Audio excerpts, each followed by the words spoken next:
ওই দিন রাতে এসে বলল যে আমি ঠকেছি, তোমাকে বিয়ে করে আমি ঠকেছি। তখন কেমন ঠকছো যে তুমি ইউজিত?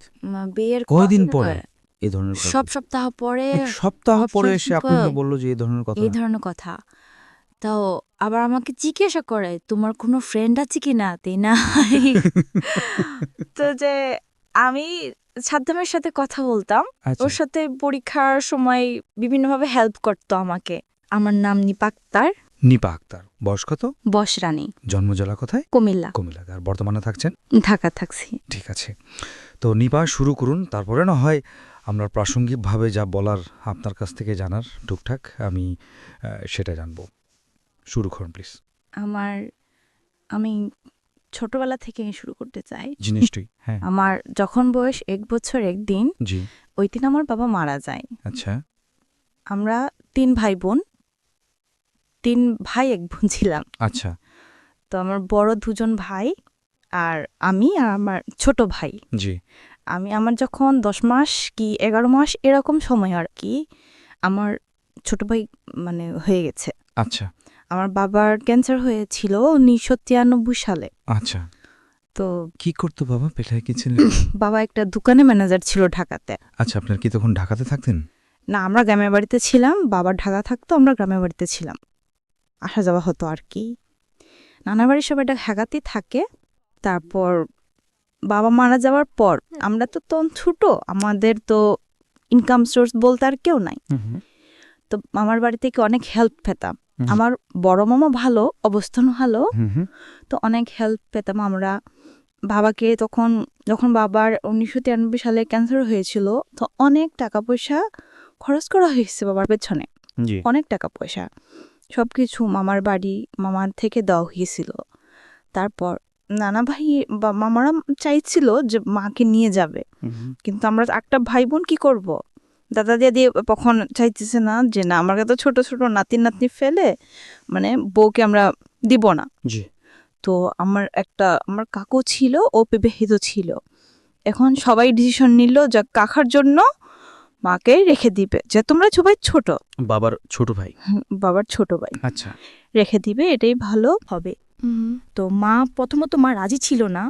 পরে যখন আস্তে আস্তে সবাই বুঝালো নানা বাড়িতে রাখবে, ঠিক আছে, আমাদেরকে নিয়ে যাবে, আমরা গ্রামের বাড়িতে থাকবো, তারপরও তো কোনো একটা প্রবলেম হবে, মানুষ একটা কথা বলে ফেলবে, কারণ মুখ তো আর চাপা দিয়ে রাখতে পারবে না। সবাই বুঝাচ্ছে এটা যে ওরা থাকুক, ওদের বাবার বাড়িতে থাকবে, ভালো থাকবে, আর ওটা তো অন্য কেউ না, নিজে আপন কাকা। তো এইটা বলার পর বাবা মারা যাওয়ার 3 বছর পর মায়ের সাথে আর কি বাবার বিয়ে হয়। আচ্ছা। বিয়ে হওয়ার পর ভালো, আমাদের বাবা নাই, বাবা মরে গেছে, এটা আমরা বুঝতে পারিনি, ছোট তখন, আমাদের বয়স 3-4, আমার ছিল আমার ছোট ভাই 3 বছর এরকম। আমরা মানে বাবার অভাবটা কি আমরা বুঝতে পারিনি, কখনো বুঝতে তার মানে আপনি ছোটবেলা থেকেই জেনেছেন যে কাকাই হচ্ছে কাকা না? কাকা এতটুকুই জানতাম। মানে আস্তে আস্তে যখন বড় হলাম আমরা সবাই কাকা ডাকতাম। আচ্ছা। তো এটা নিয়ে মানে কেউ বলতো কেন কাকা ডাকিস এত আদর করে, বাবারা কাকা জানছি, কাকাই মানে না এতটুকুই, কিন্তু আমাদের বাবার মতো সব কিছু তো আমাদের কাকা। আচ্ছা। তা আমি পড়াশোনায় মোটামুটি ভালো ছিলাম। ও ক্লাস যখন আমি 4 পড়ার অবস্থায় 26শে মার্চ যে ফুল লাগবে, আমাদেরও স্কুলে অনুষ্ঠান হবে, তো সবাই ফুল অ্যারেঞ্জ করতে চায়, তো কিন্তু আমি পারতেছি না, আমি ফুল আনবো কোথা থেকে, মানে এরকম একটা চিন্তাধারা যে কোথায় থেকে ফুল আনিব। একটা ভাইয়া শুনলো যে আমি ফুলের জন্য করতেছি, তো ভাইয়া বললো যে তোর কি ফুলের দরকার? হ্যাঁ আমার না ফুলের দরকার। তো বলে আচ্ছা তোকে আমি ফুল দিব, তুই বিকালবেলা ওখানে আসিস, একটা জায়গার নাম, ক্লাস তখন 4। ফুল কেন 26শে মার্চের সময় অনুষ্ঠান হবে? ওই স্কুলে অনুষ্ঠান হবে? অনুষ্ঠান হবে আর সবাই ফুল নিবে, আমার হাতে ফুল থাকবে না। এটা আচ্ছা আচ্ছা, তো ফুল খুঁজছিলেন আপনি? হ্যাঁ ফুল খুঁজতেছিলাম তখন, কিন্তু তখন পাওয়া যায় না যেহেতু গ্রামে। আচ্ছা। তা আমি গেলাম, ওখানে গেলাম, তো ভাইয়া একটা ধূপের আড়ালে আমাকে ডাক দিল, আমি ওখানে গেলাম, ভাইয়া ফুল কই? পর দাঁড়া দিছে তোকে পড়াই দেবো। তো বললো না, উনি আমার গায়ে আর কি হাত দিচ্ছে, অসহায় বা হাত দিচ্ছে। আমি তো ছোট তখন তো কিছু বুঝি না, আমি তখন কান্নাকাটি করতেছি যে ভাই এটা কি, আমি মানে কান্না করতেছি যে আপনি কি করতেছেন, আমি সবাইকে বলে দেবো, আপনি তো আমাকে ফুল দিবেন, ফুল দেওয়ার জন্য ডাকছিলেন, কিন্তু এরকম করতেছেন কেন, মানে এরকম করে কান্নাকাটি করতেছি। তখন আমার মুখ চাইপা ধরে রাখছে, ওই যে আওয়াজ করিস না, চুপ তো, আওয়াজ করিস না। তো আমি তখন কান্নাকাটি করতেছি, করার পর তখন ভাইয়া মানে কিছু করতে চাইছিল আবার অস্বাভাবিকভাবে তা আমি বুঝতে পারতেছি না কি করব। তখন আমি কান্নার পরিমাণটা বাড়িয়ে দিলাম। তখন ভাইয়া বলে যাচ্ছে ঠিক আছে, আমার ঘাড়ে ভাবে হাত দিয়ে বলে যাচ্ছে ঠিক আছে তুই চলে যা, তুই কাউকে কিছু বলিস না। আচ্ছা তো এইটা আমার একটা কাকা দেখলো যে উনি আর আমি ওখানে ছিলাম। আচ্ছা কাকাটা দেখার পর কি করলো, উনি আমাকে কিছু বললো না বা ওনাকেও কিছু বললো না। আমি তো ছোট, আমাদের কিছু হয় নাই বা কি, আমি তো তখন তো কিছু বুঝি না এগুলো কি। তো আমি বাসায় চলে আসলাম। আসার পর তার 1 দিন 2 দিন পর আর কি, তো দুপুরবেলায় কি মা ডাক দিল আমায়, এদিকে আয়। বলছে তোকে নাম ধরে বললো যে ও তোকে কি করছে। বলছে না আমার কিছু করে নাই তো, ওর সাথে ওখানে গেলি কেন। তো আমি বললাম যে না কিছু করেনি, এমনিতে আমি ফুলের জন্য গেছি, এইটা বললাম। তো বলার পর মা কিছু বলে নাই। পরের দিন বাবাকে আবার ওই কাকাটা বললো। বলার পর আমাকে খুব মারা হলো। মানে একটা মানুষ একটা মানুষ এত মারে ফ্যামিলিকে যে মা বাবা খুব খুব মারতেছিল যে কি করছে বলো তো। আমি বলি আমাকে কিচ্ছু করেনি, আমার দুইটা হাত বেঁধে দিয়ে উপর দিয়ে হাত ছিল আর পাগলা নিচে কিছু ছিল না, পাগলা ছাড়া ছিল। ওই বাবা অবস্থায় আমার গায়ে পিঁপড়া ঢেলে দিয়েছিল। মানে আমি শিকার যাই যে কি হয়েছে। লাল পিঁপড়া? হ্যাঁ লাল লাল বড় বড় পিঁপড়া। এটা চাচা মানে আপনার বাবা মা আমার বলতেছে বাবা মানে চাচা কাকা। হ্যাঁ মানে কি করছে তুই, কেন গেলি ওখানে, কি করছিস? বোর্ডে দেখেছিল জানো এটা কাকা আমার, এই আবার আমার আপন না সম্পর্কের একটা কাকা দেখেছেন, দেখে আমার বাবা মাকে বলেছে। তো বাবা মাও শিকার মানে লাল পিঁপড়া দিয়েছে বলে পিঁপড়া দিছে। তো খুব মারতেছিল। তো আমার তো কি, আমি তো শিকার যাই না যে না কিছু করছে তাহলে শিকার যে না হলে মারবো না। আর এত পরিমাণে মারা হয়েছে যে আমার আর নিঃশ্বাসে নিতে পারতেছি না, খুব মারা হয়েছে। তো মারার পরে বললাম যে হ্যাঁ কিছু করছি, কি করছি সেটা তো নিচে বলতে পারি না, কিছু করছি। তো দেন ওখানে অফ মারার হয় নাই। তো না হওয়ার পর কয়েকদিন পর পর আর কি দিয়ে মা কোনো কিছু হইলে ওটা নিয়ে আমাকে বিভিন্নবার শোনাতো যে তুই ভালো না, তুই এরকম করস, তুই আমার মান সম্মান ডুবাবি, খুব মারতো। আর আমি খুব কালো ছিলাম। আচ্ছা খুব খুব কালো। এটা নিয়েই শুনতে হইতো কথা, গ্রামের বাড়িতে খুব কথা শুনতে হইতো। কালো, এত কালো, মানে কেউ দেখলে না চিটকা কালো, এরকম একটা জিনিস ব্যাপারটা। তখন এই যে পড়াশোনা খুব ভালো ছিলাম, তখন নিজের আস্তে আস্তে মানে কেমন যেন একটা কাজ করতেছি যে বাড়ির সবাই এরকম বলে। আর এটা নিয়ে আমার সারাক্ষণ কথা শুনতে হচ্ছে। আসলে তো আমি কিছু করিনি, যে কোনো সমস্যা হলে মা আমাকে এগুলা নিয়ে কথা শোনাতো। হ্যাঁ কথা শোনাতো। যে কোথায় যেতাম মা দিত হ্যাঁ এই জন যাবি নাকি, মা এটা বলতো। মা এখন বুঝি হয়তো মা শাসন করতেছে, কিন্তু শাসন করাটা এইভাবে হয়তো উচিত ছিল না। বোঝাতে পারতো। হ্যাঁ, তো এটা না করে এরকম করতো। তা আমি খুব ডিপ্রেশনে ভুগতেছিলাম যে কারো কাছে কিছু বলতে পারতাম না, কিন্তু নিজেই এখানে বসে কাটতাম। আচ্ছা আমার মেজো ভাই ও আবার মাঝে মাঝে বলতে এই তোর মা কি বলে রে, এটা ও আমার 2 বছরের বড়।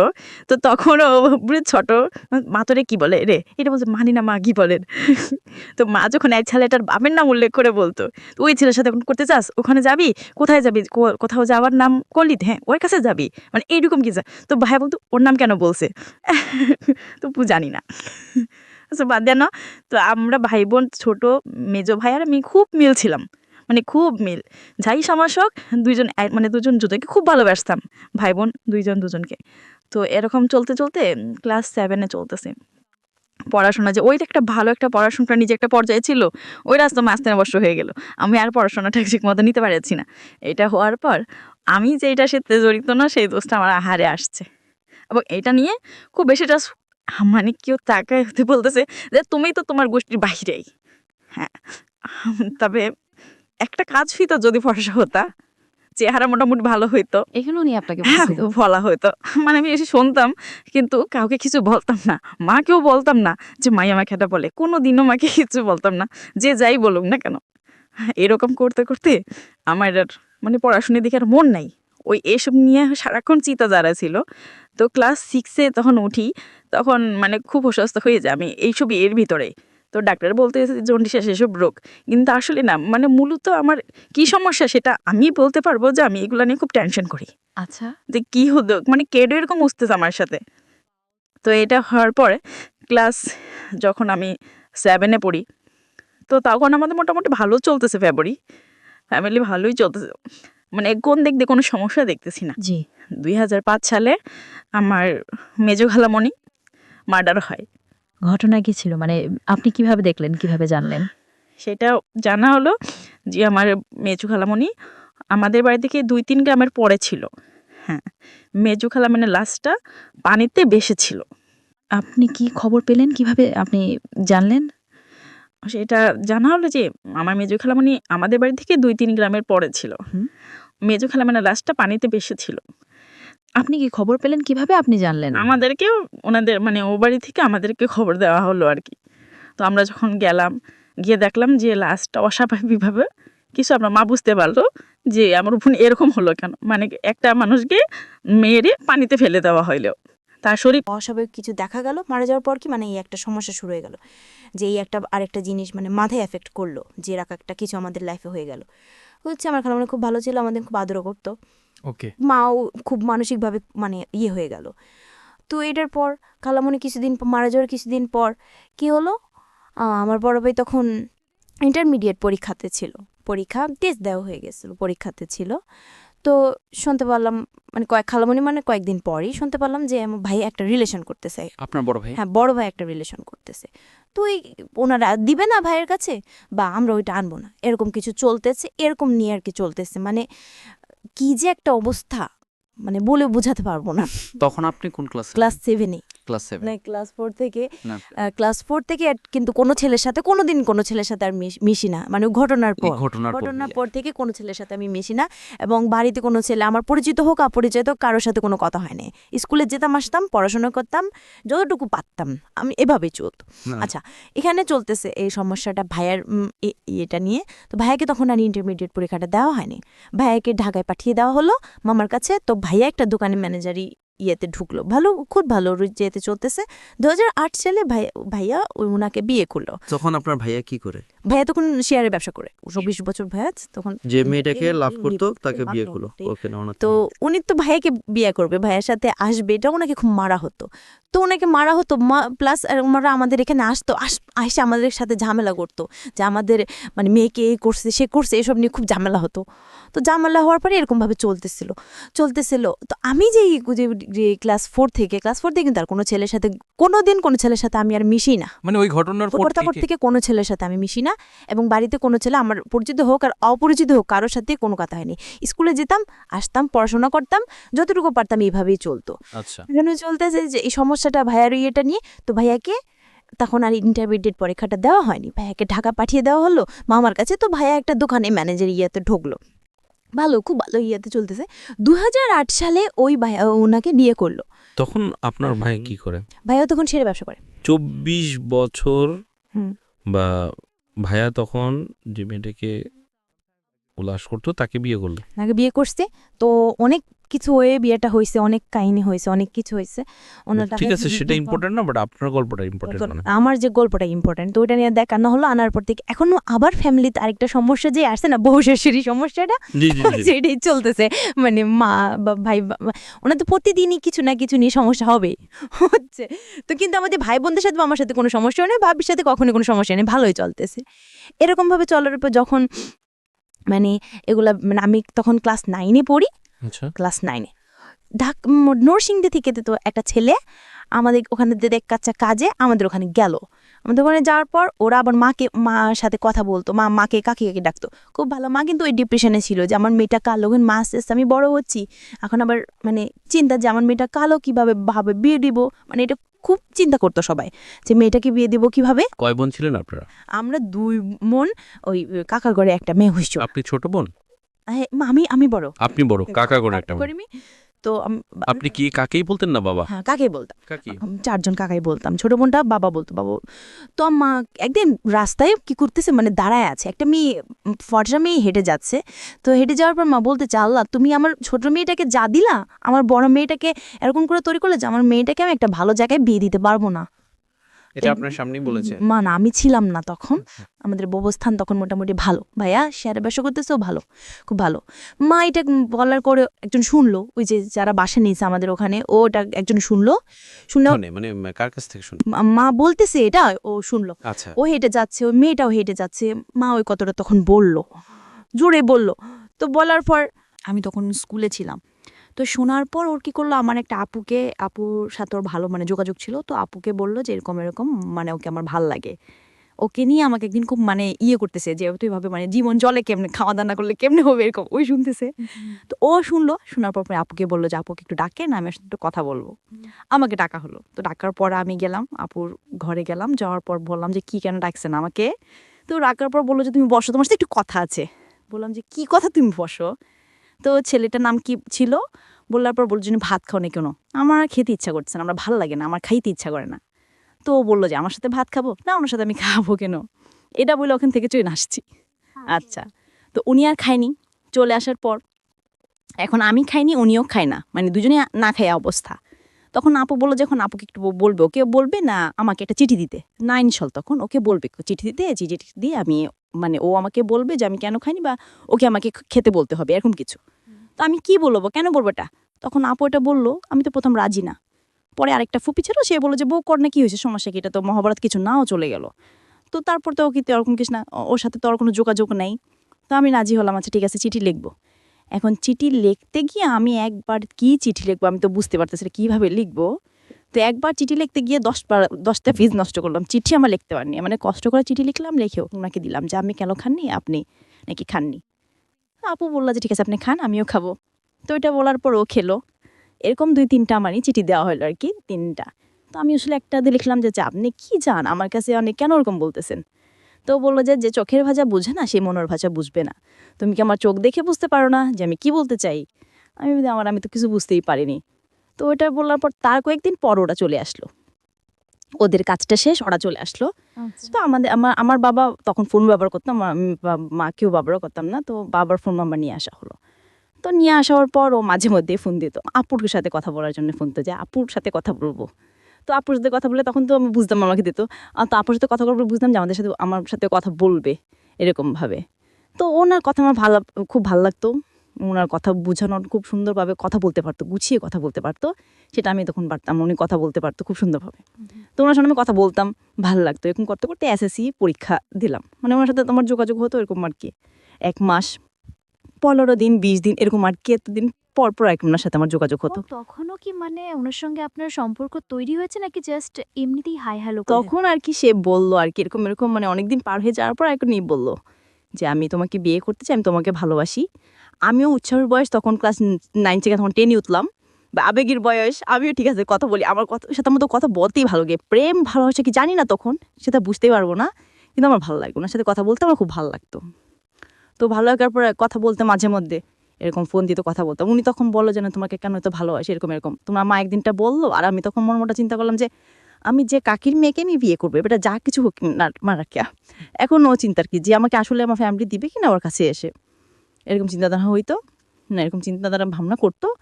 করার পর আস্তে আস্তে চলতে চলতে তখন 2010 সাল, আমি তখন ইন্টারমিডিয়েটে পড়াশোনা করতেছি। তো একটু দেখা করতো শারীরিক ফিটনেস, আসার পর আর কি ওর সাথে এরকম হয়েছে এই যে ওর সাথে আমি দেখা করব, রাত্রিবেলা অপর বাসায় আসলো। তো আমি আমার ঘর থেকে বের হলাম, ওর সাথে আমি দেখা করলাম, মানে আমি এরকম হলো যে ওর সাথে আমি দেখা করবো, আমাকে অনেকদিন পরবো গাছের পাইছে, আমাকে ধরবে, এরকম কিছু চিন্তা তারা ছিল, যে আমাকে ধরবে, জড়িয়ে ধরবে, বা আমি এরকম কিছু। তো আমি ও মানে এরকম করে আবার হাতটা সরাই ফেলে হাত যে ব্যথা পাইছে, তারপর হাত ফাড়াই ফেলো, যে সে আমাকে কোনোদিনও টাচ করবে না, মানে ওর চিন্তা আমার ছিল যে সে আমাকে টাচ করবে না, যা করবে না আমি পরে, মানে ওর চিন্তাটা এরকম ছিল। তো ভাবার পর গেল, ওটা যাওয়ার পর যখন এসএসসি পরীক্ষার পর ইন্টারমিডিয়েটে উঠলাম, তখন আবার ও বললো যে ওর সাথে আমি দেখা করব। তো এখন কিভাবে দেখা করব, দেখার কথা ব্যাপার আছে, আমার বাড়িতে আসা লাগবে না। তো এটা মোটামুটি বাড়িতে জেনে গেল আমার বাড়িতে জেনে গেল, জানার পর আর কি বড় ভাই আর কি আমাকে বললো যে উনি এটা কি ঠিক। আমি আবার ভাইয়াকে বললাম যে ভাই বিশ্বাস রাখতে পারবো না, যখন ভাই একটা সময় আমাকে বুঝালো যে এরকম কিছু করিস না। ভাইয়া করছি, ভাইয়া ভুল করছি, কিন্তু তুই করিস না। তখন ভাইয়া ঠিক আছে আমি এসব কোনদিনই করবো না। যখন ভাইয়া আমাকে বোঝালো তখন ভাইয়াকে আর কিছু বললাম না, চুপচাপ শুনে গেলাম। এখন 2010 সালে ওর সাথে আমার দেখা করতে হবে, যখন ইন্টারমিডিয়েট পড়তেছে তখন বললাম যে ওর সাথে আমি দেখা করব। ওকে ফোন দিলাম, তো ফোন দেওয়ার পর একটা জায়গা সিলেক্ট করে হলো যে এখানে দেখা করব। দেখার পর তো ও আমাকে আসার আগে বললো যে আমি তোমাকে দেখা করব, তবে মানে আমি তোমার কাছে একটা জিনিস চাইবো, তুমি কি সেটা দিবা? ও তখন নারায়ণগঞ্জে, কি নাম ছিল ছেলেটা, তখন বললো যে আমি তোমার সাথে দেখা করব, তুমি কি সেটা দিবা? তো বললাম যে কি? তো বললো যে আমি তোমাকে একটা কিস করব।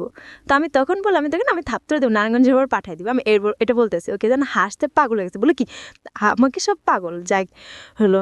ওর সাথে আমার দেখা করার আসলো, আসার পর আমার একটা আপুর বাসার অন্য আর একটা আপুর বাসা দেখা করলাম, করার পর ওর সাথে তাও আমার দূরত্ব 2.5 হাত 3 হাতের মতো এরকম দূরত্ব, কিন্তু বাচ্চার কথা বললাম, দেখা করলাম, করার পর ও চলে আসলো আনগঞ্জে, আমি চলে গেলাম বাসায়। তো তারপরে সে ফোন দিল, ওকে ফোন দিয়ে বললো যে জানো আমি তোমাকে চাইলে কিছু করতে পারতাম, চাইলে তোমাকে একটা কিস করতে পারতাম, কেন করিনি জানো? বললাম যে কেন? যে আমি যদি তোমাকে এখন একটা কিস করতাম তাহলে এখানে সব কিছু শেষ, আমি জানি তুমি কেমন ধরনের মেয়ে, এখানে সব কিছু তুমি শেষ করে দিতা, কিন্তু আমি সেটা করিনি। আমার দরকার তোমাকে সারাটা জীবন, আমার সারা জীবন ভালোবাসা নিয়ে আমি থাকতে হবে, তোমার ভালোবাসা নিয়ে। তো আমি এই সামান্য কতটুকু একটা কিসের জন্য আমি আমার সারাটা জীবন নষ্ট করতে চাই না, আমার ভালোবাসার মানুষটাকে আমি হারাতে চাই না।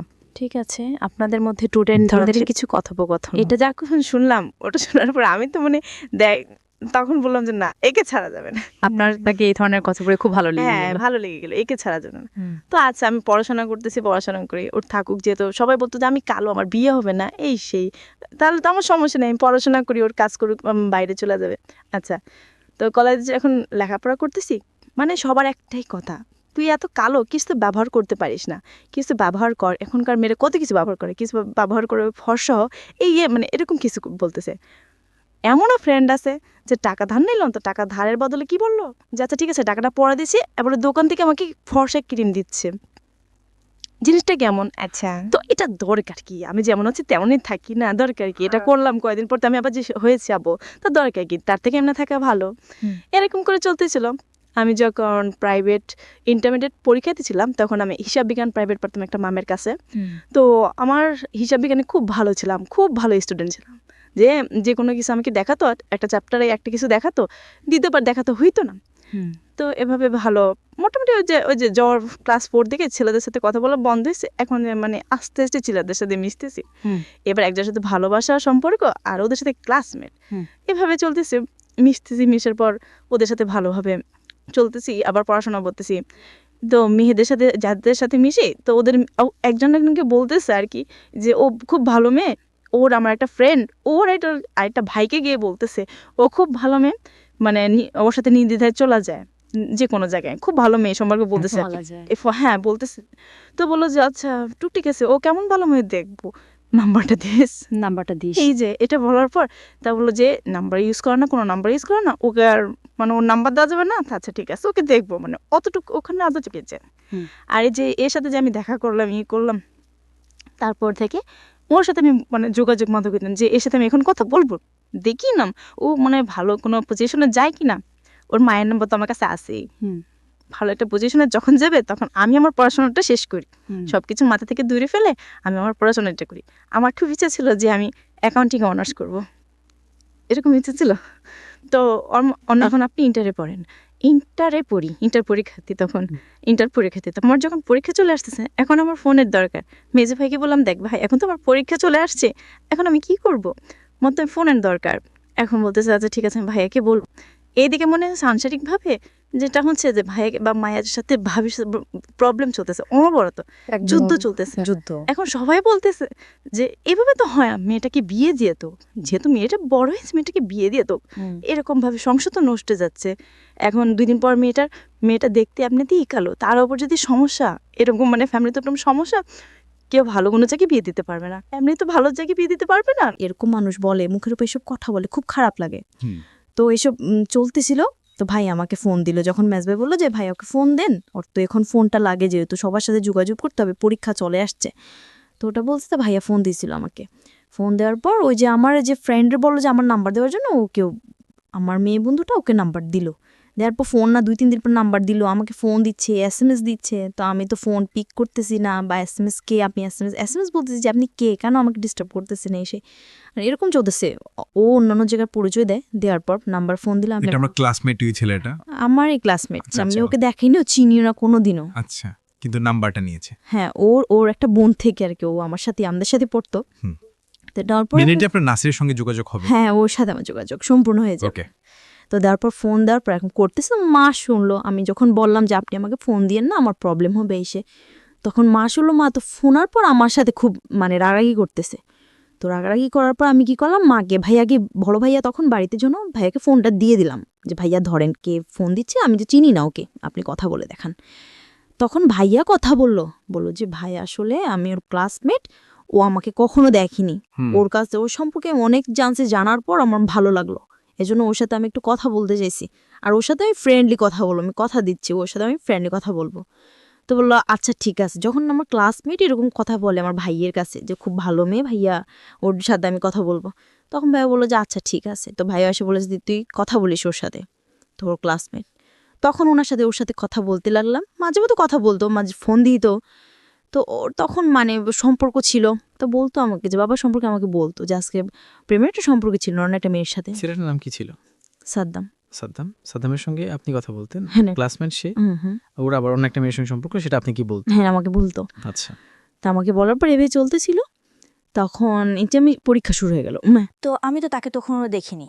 আচ্ছা দেখার পর বলল যে আচ্ছা আমার তো মেয়ে পছন্দ হয়েছে, আজকে সব কিছু থাকুক, মানে আমাদের ভালো একটা আয়োজন করা হয়েছে, সবাই জানলো যে মানে ওর বিয়ে, নিপান বিয়ে, সবাই জানে এটা, সবাইকে মোটামুটি দাওয়াত দেওয়া হয়েছে। আর ছোটোখাটো অনুষ্ঠান যাকে বলা হয় আর কি, মোটামুটি সবাই জানলো যে আমার বিয়ে আজকে। তো তখন বললো যে আমার মেয়ে পছন্দ হয়েছে। আচ্ছা এটা তো আমাদের বাবা তাছাড়া কাউকে আনেনি, শুধু ও আসলো, আর ওর কোনো কয়েকটা ফ্রেন্ড নেই। তখন সবার মনে খটকা লাগলো, কিছু নিয়ে আসেনি, একটা বিয়ে করতে আসবে একটা শাড়ি তো নিয়ে আসবে, কিছু নিয়ে আসেনি। তো ধর সবার মনে একটা খটকা লাগলো, লাগার পর আর কি ওর যেটা হলো যে আমাকে ওর পছন্দ হয়নি। মানে বুঝলাম না ঠিক, আপনাকে কেউ পছন্দই করলো আবার পছন্দ হয়নি বলতে? মানে ওরা ওর ফ্যামিলি পছন্দ করলে ও এটা বললো আর কি, মিথ্যে বললো যে আমার মেয়ে পছন্দ হয়েছে, আমি আগামীকাল আমার বাবাকে পাঠাবো, আমার কাকিকে পাঠাবো, পাঠিয়ে তারপর মানে বিয়ের ডেট ফিক্সড করবো, এটা বলে আমি এটা বলে চলে গেল। তখন সবাই মোটামুটি বুঝতে পারলো যে কিছু একটা সমস্যা। পর ও ফোন দিয়ে বললো যে এরকম এরকম, এখন না বিয়েটা পরে, ওকে টেন্স করতে বলেন না, আমাকে পড়াশোনা করতে বলেন। তো ওকে বিভিন্ন জন ভাইয়ের বিভিন্ন ফ্রেন্ড সার্কেলে এসে মানে বিভিন্ন মানুষ বোঝালো, বা ওদের বাড়ি থেকে যখন মানে আমি যখন ওদের বাড়িতে গেলাম তখন শুনতে পেলাম আর কি, মানে আমার শাশুড়ি শ্বশুর সবাই বোঝালো যে মেয়েটা ভালো, কিছু হবে না, বিয়ে করছে কালো হয়েছে, তাদের কিছু হবে না। এটাই করে ওকে বোঝানো হলো। বোঝানোর পর পরের দিন বৃহস্পতিবার ও আবার ভাইয়ের সাথে মিট করলো যে আপনি আসেন, আপনার সাথে দেখা হবে, দেখা করবো। তো দেখার পর পরীক্ষার সময় বিভিন্নভাবে হেল্প করতো আমাকে, বা আমার জানা যে তোকে যে প্রশ্নটা সেটা হচ্ছে যে এটা খুব সেন্সিটিভ একটা বিষয়, তারপর আমি করছি আপনাকে এই প্রশ্নটা, এই কথাটা সে কেন বললো আপনার কি জানা আছে? কারণ আপনি যেটা স্বীকারোক্তি দিয়েছেন এখানে, তাতে তো আপনার ধরনের কোনো ঘটনাই ঘটেনি। জীবনে এরকম কোনো ঘটনাই ঘটেনি। আচ্ছা মোটামুটি ভালো ছিলাম, আচ্ছা। মানে স্বাস্থ্যও ভালো ছিল। তো সেক্ষেত্রে তার এরকম চিন্তাধারা ছিল। তো ওকে জিজ্ঞেস করলেন না যে তুমি এটা আমাকে কেন বলছো? বা বলে যে আমি বিয়ের আগের বিভিন্ন জনকে জিজ্ঞাসা করলো, তারা এরকম এরকম বলে, এরকম এরকম, কিন্তু তোমার মাঝে এরকম কিছু নাই, আচ্ছা এরকম কিছু সে বলতেছে আর কি। আচ্ছা সেগুলো আপনার মধ্যে অ্যাবসেন্স ছিল, সে কারণে সে আপনাকে আসলে না, কিন্তু আমার সাথে আমার সেরকমই হয়েছে, আমি সেই কষ্টটাই অনুভব করছি, আমার সেই জিনিসগুলাই হয়েছে, কিন্তু তাকে সেটা চলে গেছে, কষ্টটা আমি পাইছি, পরে বুঝতে পারছি আমার কতটুকু কষ্ট হয়, সেটা আমি বুঝতে পারছি।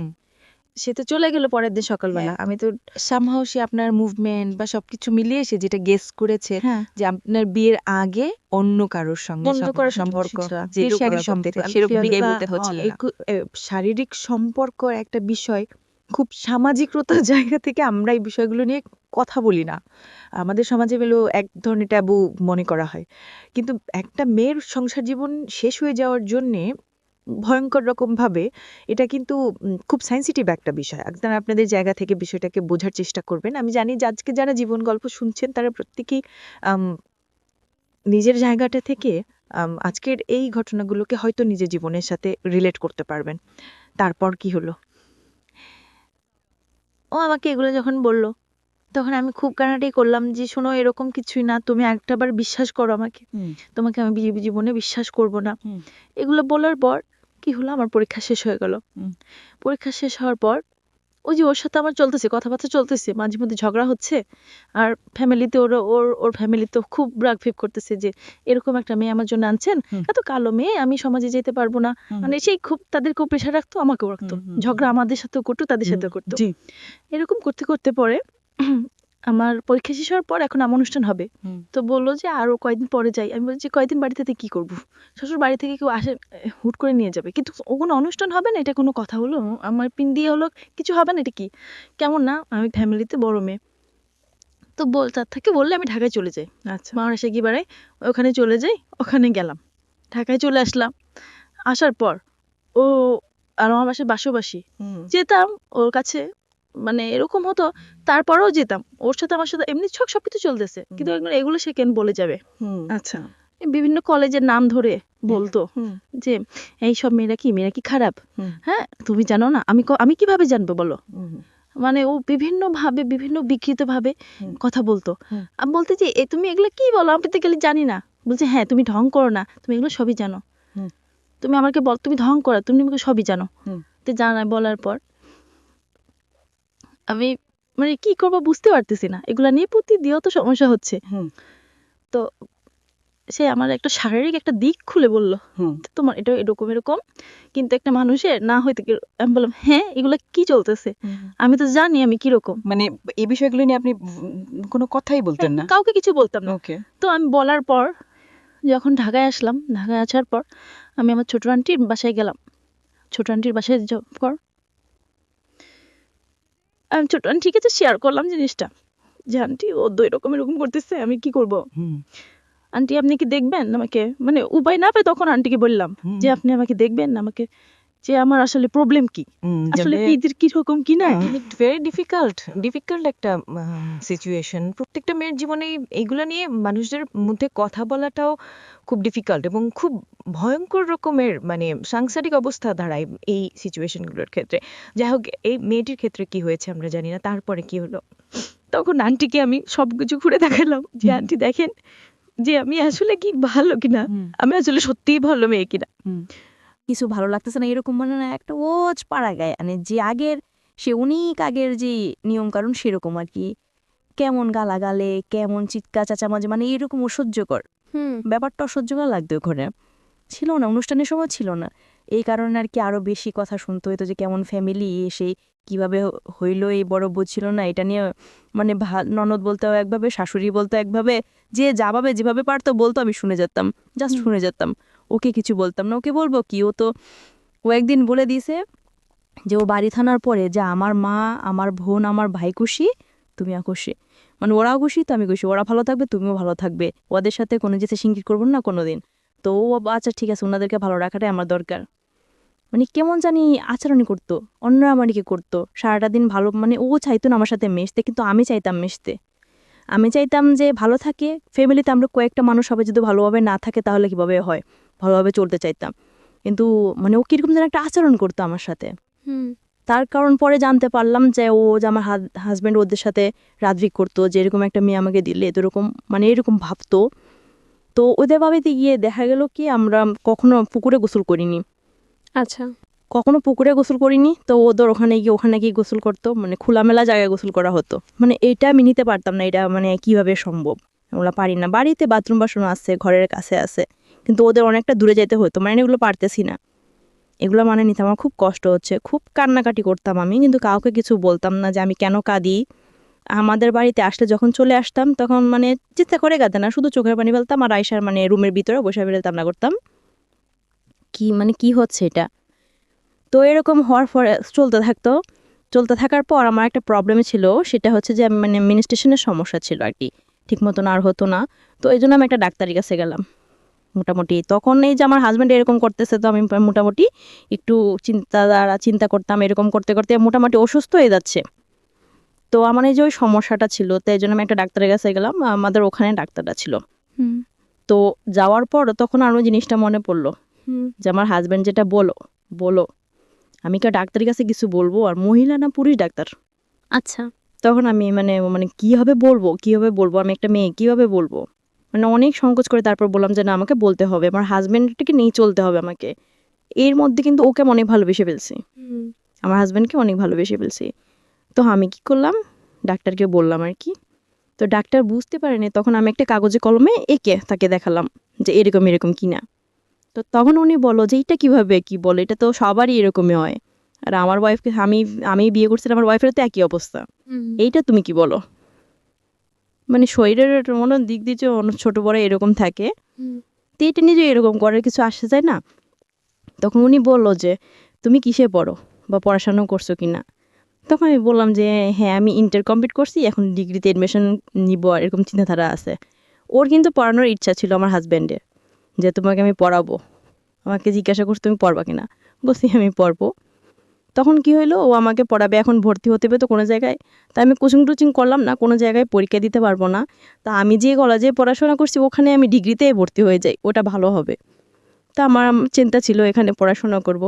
এখন আমার হাজব্যান্ডকেই আমি আমার যে বিয়ের আগে যে ওই যে ফ্রেন্ডরা ছিল বললাম, তো ওর সাথে আমি কথা বলছি। ভাইও বললো যে কথা বলিস, ওকে বললো আর কি, তোমার কোনো ছেলে বন্ধু আছে কি না, কলেজের মধ্যে অনেক কিছু থাকে। হ্যাঁ ওকে আসছে, আমার একটা ফ্রেন্ড আছে, সে আমার ক্লাসমেট হলেও আছে, ভাই হলেও আছে, ফ্রেন্ড হলেও আছে, খুব ভালো ছেলে, খুব ভালো ছেলে। ওকে পরিচয় করিয়ে দিল।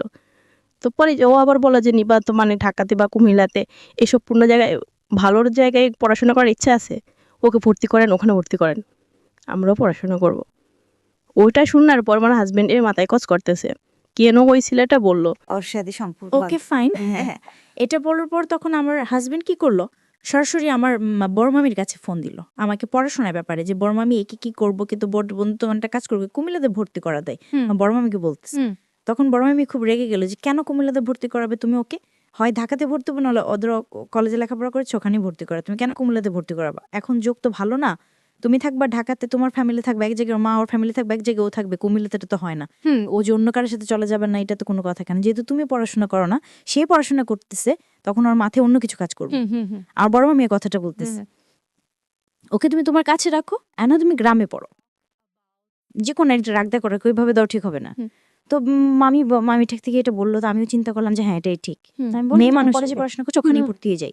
তো ওখানে ভর্তি করাবে না, ওদের ওখানে একটা কলেজে আমাকে মানে চাপ করছে যে ওখানে ভর্তি হয়ে যাও।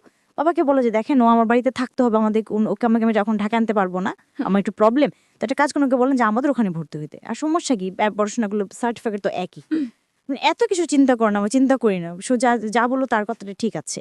ভর্তি হয়ে গেলাম, ওখানে ভর্তি হয়ে ডিগ্রি অ্যাডমিশন নেওয়ার পর অতটুকু ভর্তি হওয়ার ডেট আমার যতটুকু ছিল তার আগে আমাকে ভর্তি করে দিয়েছে, তার যাতে আমি কোথাও ভর্তি না হতে পারি, মানুষ চেঞ্জ না হয়ে ওদের বাড়িতে আনাই কিছুদিন পর আমাকে ভর্তি করা হলো। পড়াশোনায় যখন আমি ভর্তি হয়ে গেলাম তখন ওই ইয়েকে বললাম, আমি ওই ডাক্তারকে আমি তখন বলতেছি, ডাক্তার বললো যে তুমি কিসে পড়া হচ্ছে, এখান থেকে আমি ইন্টারমিডিয়েট কমপ্লিট করে আমি ওখানে ভর্তি হলাম। তো তোমার হাজবেন্ড কতটুকু পড়াশোনা করছে, তো আমি আসলে বলতে পারবো না, আমি আদৌ বলতে পারবো না সে কিসে পর্যন্ত পড়াশোনা করছে। এটা আমাকে ডাক্তার জিজ্ঞাসা করতেছে, আমি ডাক্তারের কাছে গেলাম, আমি অসুস্থ হয়ে গেলাম, ওই যে আমার পিরিয়ডের সমস্যা ছিল, ওই ডাক্তার কাছে গেলাম। তো তখন আমি ডাক্তারকে বললাম যে এরকম কোনো সমস্যা হয় কিনা, তো ডাক্তার বলছে আচ্ছা ডাক্তার যখন আপনাকে জিজ্ঞেস করেছি, আমার হাজবেন্ডের তো আমাকে বলে একটা কথা যদি ভালো হয় এরকম মানে মানে মানে সাথে না থাকাটাই বেটার। এরকম চিন্তাধারা আমি তো জানি এরকম কিছু না, মানে ওদের বাড়িতে আসি বা আমাদের বাড়িতে থাকি, এরকম ভাবে চলতেছে। চলতে থাকার পর 2013 সালের লাস্টের দিকে কি হলো, আমার নাক গলা প্রচুর ঠান্ডা লাগতো, প্রচুর ঠান্ডা লাগে সব সময়, মানে গরম কি শীতকে প্রচুর ঠান্ডা লাগতো। পর ডাক্তারের কাছে নেওয়ার পর জানতে পারলাম আমার মানে টনসিলের সমস্যা, আমার অপারেশন করতে হবে। এটা জানার পর আমার এটা খুব মানে একটু ভয় পাইতেছে, আমার অপারেশন করতে হবে, এটা নিয়ে আমি কবিটি কান্নে ডুবে লেগে, ও তখন আমাকে সাপোর্ট করতেছে, সম্পর্কে কিন্তু ভালোই চলতেছে, ওইগুলো কথাগুলো কিন্তু চলতেছে, কিন্তু সম্পর্কে ভালো চলতেছে। আমাদের এলাকাতে মানে সবাই বলতো যে নিপার হাজব্যান্ড খুব ভালো, এরকম ছেলে মানে হয় না, অনেকে এসে বলতো যে আমার সামনে সামনে বলতো যে মনে এরকম একটা মানে ছেলে পাইলে আর মেয়েকে বিয়ে দিতে থাকবো না, আমার হাজব্যান্ড এত ভালো, এর চুম হয় একদম, মানে এরকম একটা চুলি স্টাইল পেলাম মেয়েকে বিয়ে দিতে থাকবে, অনেকে এসে বলতো আমার সামনে সামনে বলতো। তখন আমি হাসতাম মনে মনে যে আমি জানি জিনিসটা মানে মানুষটা কিরকম, যেটা আমি ভালো করে জানিস না, আমি তখন বলতে পারবো না নিজে বাগতমেন্টের সম্পর্কে, নিজে হাজব্যান্ড সম্পর্কে তো মানুষকে আমি বলা যায় না, যেহেতু আমি তার সাথে সারাটা জীবন থাকবো। তো তখন আমার নাকের সমস্যা হয়েছিল, হওয়ার পর এখন অপারেশন করতে হবে, তো বললো যে হ্যাঁ অপারেশন ওকে করে ফেলবো, আমার অপারেশনের জন্য সবকিছু হয়, নিজে অ্যানেস্ট করলো, আমার ফ্যামিলি তো কিছুই নাইনি।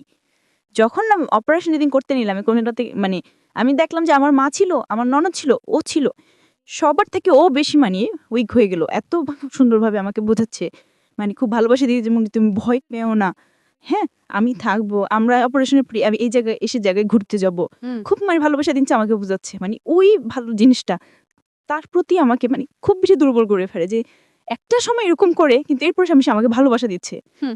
ওকে, তো দেওয়ার পর কি হলো, আমার অপারেশন করা হলো, অপারেশন করার পর মোটামুটি ভালো চলতেছে, চলার পর 14 সাল চলতেছে, একদিন আমাকে ফোন দিল ঢাকা আসার জন্য।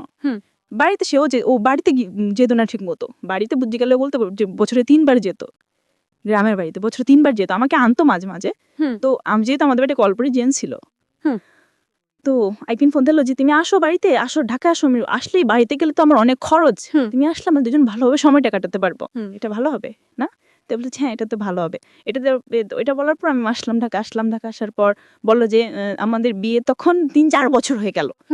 তো বললো যে চল আমরা ইয়ে করি, কোনো বেবিও তখন তো বলো যে চলো আমরা নামাজ পড়তে যাব, হাইকোর্ট মাজারে নামাজ পড়তে যাব। আচ্ছা তো আমি বললাম যে হ্যাঁ এটা তো খুব ভালো কথা, আসো যাই। তো দুজন মিলে নামাজ পড়লাম, নামাজ পড়ে আসলাম। তো আমাকে বললো যে তুমি কিছু চাইও আল্লাহর কাছে, আমি কিছু চাইবো আল্লাহর কাছে।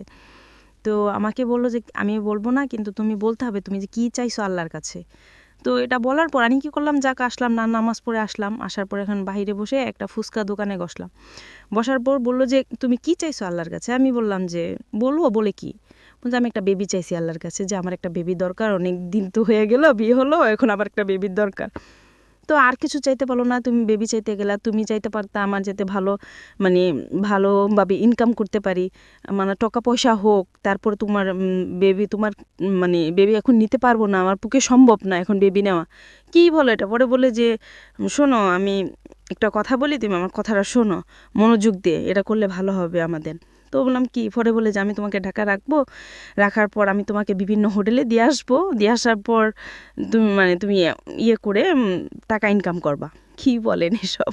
মানে হঠাৎ করে এক লগে আপনাকে এই ধরনের কথাবার্তা বলবে, এটা বলতেছে যে এরকম মানে ইনকাম করব, তারপর আমাদের অবস্থা ভালো হবে, ভালো হলে তারপর না যে বেবি হচ্ছে না, ডাক্তার দেখালে বেবি হয়ে যাবে। এটা বিশ্বাস করার মতো কথা না, কিন্তু ঠিক এটাই করছে আমার সাথে। আমি বললাম যে কি বলে এটা? পরে বলে যে হ্যাঁ কিছু হবে না, এটা সুদান, তোমার আর আমার মাঝে থাকবো, এটা তোমার আর আমার মাঝে থাকবে। আমি বললাম কি না, আমি এটা তো পারবো না। তো বাসায় গেলাম, বাসায় গিয়ে আসতে ওই কথাটারই বললো যে আমি নিয়ে আসবো। তো ইয়ে করা বলছে না আমি এটা পারবো না, আমি এটা পারবো না, তুমি যাই করো না এটা পারবো না, তুমি আমাকে বাড়ি পাঠিয়ে দাও, আমি বাড়ি চলে যাব। ওকে, আমার বই করাম, আমরা বলে কি করব? এটা তুমি কি ধরনের কথা বললে অনেকবার বোঝানোর পর তো বললো যে আচ্ছা ঠিক আছে, ওখানে অফ, ঠিক আছে। পরের দিন আমি বাড়িতে চলে গেলাম, কাউকে কিছু বললাম না এটা নিয়ে। বাড়িতে চলে যাওয়ার পর কি হলো, একদিন আমি ঘরে শুয়ে আছি, গোসল করে এসে শুয়ে আছি। তো আমার ছোট দেবর কোথা থেকে যেন আইসা মানে হঠাৎ করে এসে আমার গালে একটা করলো। করার পর আমি লাফ দিয়ে উঠলাম। লাফ দিয়ে ওঠার পর বললাম যে তুমি এটা কি করলা, এটা কি তোমার উচিত হয়েছে? আমি সবাইকে এখন বলে দেব। তো বললো যে ভাবি কাউকে কিছু বললেন না। এখন মানে আমি চিন্তা করতেছি কি করব, ওকে বলবো না আমার শাশুড়িকে বলবো। এর আগেও মানে ইয়ে করতো, আসতো বসতো কাছে বা জড়িয়ে ধরার চেষ্টা করতো, এগুলো করো না, এগুলো ভালো না, আমি মাকে বলবো, এরকম বলতাম। হঠাৎ করে সে ওদিন সে আমার সাথে সেই কাজটা করলো।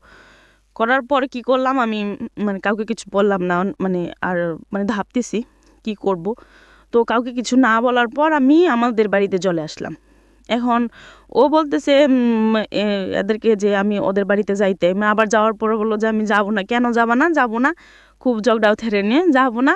পরে বললাম যে কেন যাবো আমি তোমাদের বাড়িতে, তোমার ভাই এই কাজ করেছে আমার সাথে, এখন আজকে সে এটা করলো, কোনো দিন সে অন্য কিছু করবে না, সেটা কোনো মানে তুমি দিতে পারবা?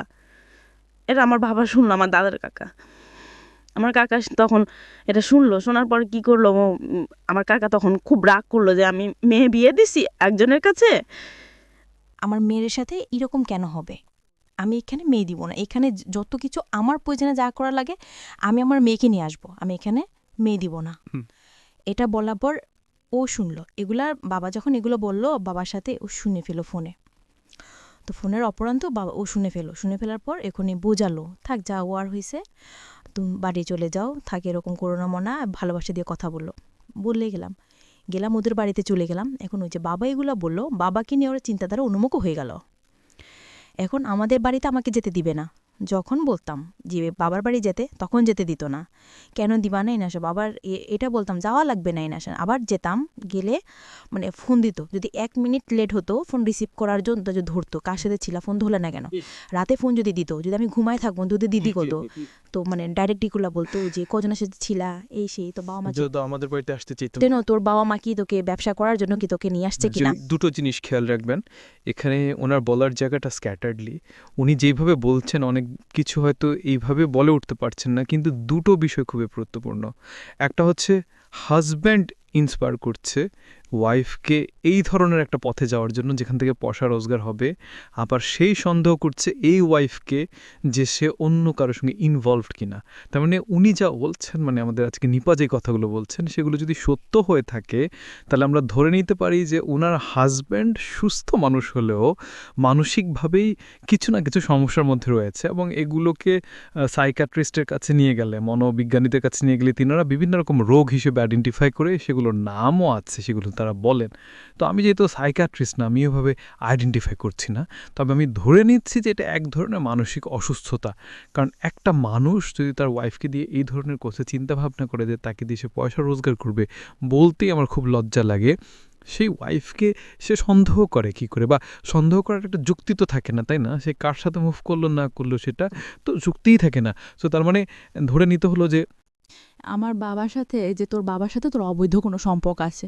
বলছে কি ওই আমার বাবা, মানে বাবা কি তোর কাকা, তো আপন বাবা না, ইনটলারেবল আপন বাবা না। তখন ভাইয়া মানে আমার মানে এটা শোনার পর যে আমি কোন পর্যায়ে ছিলাম আমি জানি না। আমার বাবা এরকম একটা মানুষ ছিলেন যে এত ভালো ছিলেন। আমার কি হয়েছিল একবার, কি হয়েছিল, মা ভাই বোন কেউ ছিল না বাসায়, শুধু আমি ছিলাম। আমি খুব অসুস্থ হয়ে গেছি, আমার পানি দরকার। বাবা পানি নিয়ে দরজার অপরান্তে দাঁড়িয়ে আছে, আমার রুমে ঢোকা না, যে আমি কোন অবস্থায় আছি। 10 মিনিট থাকার পর বাবা বলল যে মা পানি নিবি না, তখন আসি আমি নিলাম। সেই বাবাকে নিয়ে সেইগুলো এই ধরনের কথা বলল। তখন আমি আমার পক্ষে আর পারতেছি না। তখন আমি আমার দাদু কাছে বললাম যে দাদি এই হচ্ছে, এখন কি করব। দাদু খুব করতেছে, হাইরে আমার ছেলে শুনলে কি হবে, যে আমার ছেলে যে সে এত কষ্ট করলো আমার নাতি সাথে নিয়ে, সেই ছেলেটা এখন জীবনের পর্যায়ে সেই এই ধরনের কথা শুনতে হচ্ছে। খুব মানে অনেক কান্নাকাটি করতাম তখন, হাইরে কান্দা, কাউকে বসতে দিতাম না ফ্যামিলিতে, রাত দিন পর রাত কান্না করতাম দেউতাম। তো এরকম হওয়ার পর 2015 সালের দিকে আমার ছোটো বোনের একটা প্রবলেম হয়েছিল, যে বিয়ে দেওয়া হওয়া যারে হয়েছে সমস্যা, 2-3 দিন পর ওকে নিয়ে আসা হলো। নিয়ে আসার পর এই যে সময়টা, যে তারপর সেকেন্ড আবার বিয়ে হওয়ার যে সময়টা 4-5 মাস, ওই সময়টা যে সে আমার সাথে কীভাবে আচরণ করতো ভাইয়া, তা বলে বোঝাতে পারবো না। এত বাজে বিহেভ করতো, কিছু হলেই বলতো তোকে আমি দিয়ে দিব, তোকে আমি রাখবো, তোকে আমি দিয়ে দিব, ওরকম আচরণ করতো, খুব বাজে বিহেভ করতো। একদিন হয়েছিল কি, ওরও ছোটো বোনের বিয়ে হয়েছিল, হওয়ার পর ওর ছোটো বোনের শ্বশুরবাড়িতে বেবি নিয়ে দিতে হবে, এই দ্যাট টাইমে উপহার হিসাবে যে কাপড় চোপড় দিতে হয়। তো সেই জন্য আমাকে ঢাকা আনলো, মার্কেটিং করতে হবে, তো এই জন্য ঢাকা আনলো। তখন কি করলো, ওই যে ওর নতুন একটা বিজনেস শুরু করলো, ওই যে ড্রেসে যে এমব্রয়ডারি করা হয়, যে ইলেকট্রনিক কম্পিউটারের যে ইয়েগুলো আছে না, এমব্রয়ডারি মেশিনগুলো আছে না, ওগুলো আর কি ও নিল, কারখানা খুললো, এমব্রয়ডারি কাজ করতেছে। বললো যে ঢাকা আসলাম তো ওনাদের জন্য ড্রেস নিব, তো আমাদের ফ্যামিলিতেও আবারও সে সমস্যা, আগের মতো সমস্যা। তো এখন আমার হাজবেন্ড ওর বোনকে বলতেছে যে ভাই আমার শ্বশুরবাড়িতে কাকে কেক দেওয়া যায়। তো বললো যে একে একে দিস, তোর আমার মাকে বললো যে ওর মাকে একটা দিস, ওদের ফ্যামিলিতে তো এখন সমস্যা, ওরা ঈদে তো কিছু নিতে পারবে না, ভাইদের অনেক সমস্যা, এখন ওদেরকে একটা দিস। তো ফোন রাখার পর বললাম যে দিবা ঠিক আছে, একজনকে গিফট করবা সেটা ঠিক আছে, কিন্তু তুমি এটা এভাবে বলবা কেন যে নিতে পারবে না, তাহলে তো এটা করোনা করা হয়েছে, আম্মাকে দিতে হবে না, তুমি কিছু দিতে হবে না, এটা নিয়ে ওর সাথে আমার মোটামুটি ঝগড়া সরে গেছে। ঝগড়া সরে যাওয়ার পর আমিও একটা পর্যায়ে বললাম যে তুমি আমাকে এখন মার্কেটে নেবা না, মার্কেটে যাওয়ার জন্য রেডি হচ্ছে, তুমি আমাকে এখন মার্কেটে নেবা না। যদিও তখন এটা আমার বলা ঠিক হয়নি, আমি এটা বলে ফেলছি যে তুমি আমাকে মার্কেটে নিবা না, এই জন্য আমার সাথে এরকম করতেছো, ঝগড়া করতেছো। তো প্রথম তো এটা আমি শুরু করলাম, ও এটা বলার পর আমি যদি না বলতাম তাহলে এটা হইতো না। তখন পরে বুঝতে পারলাম যে দোষটা আমার ছিল।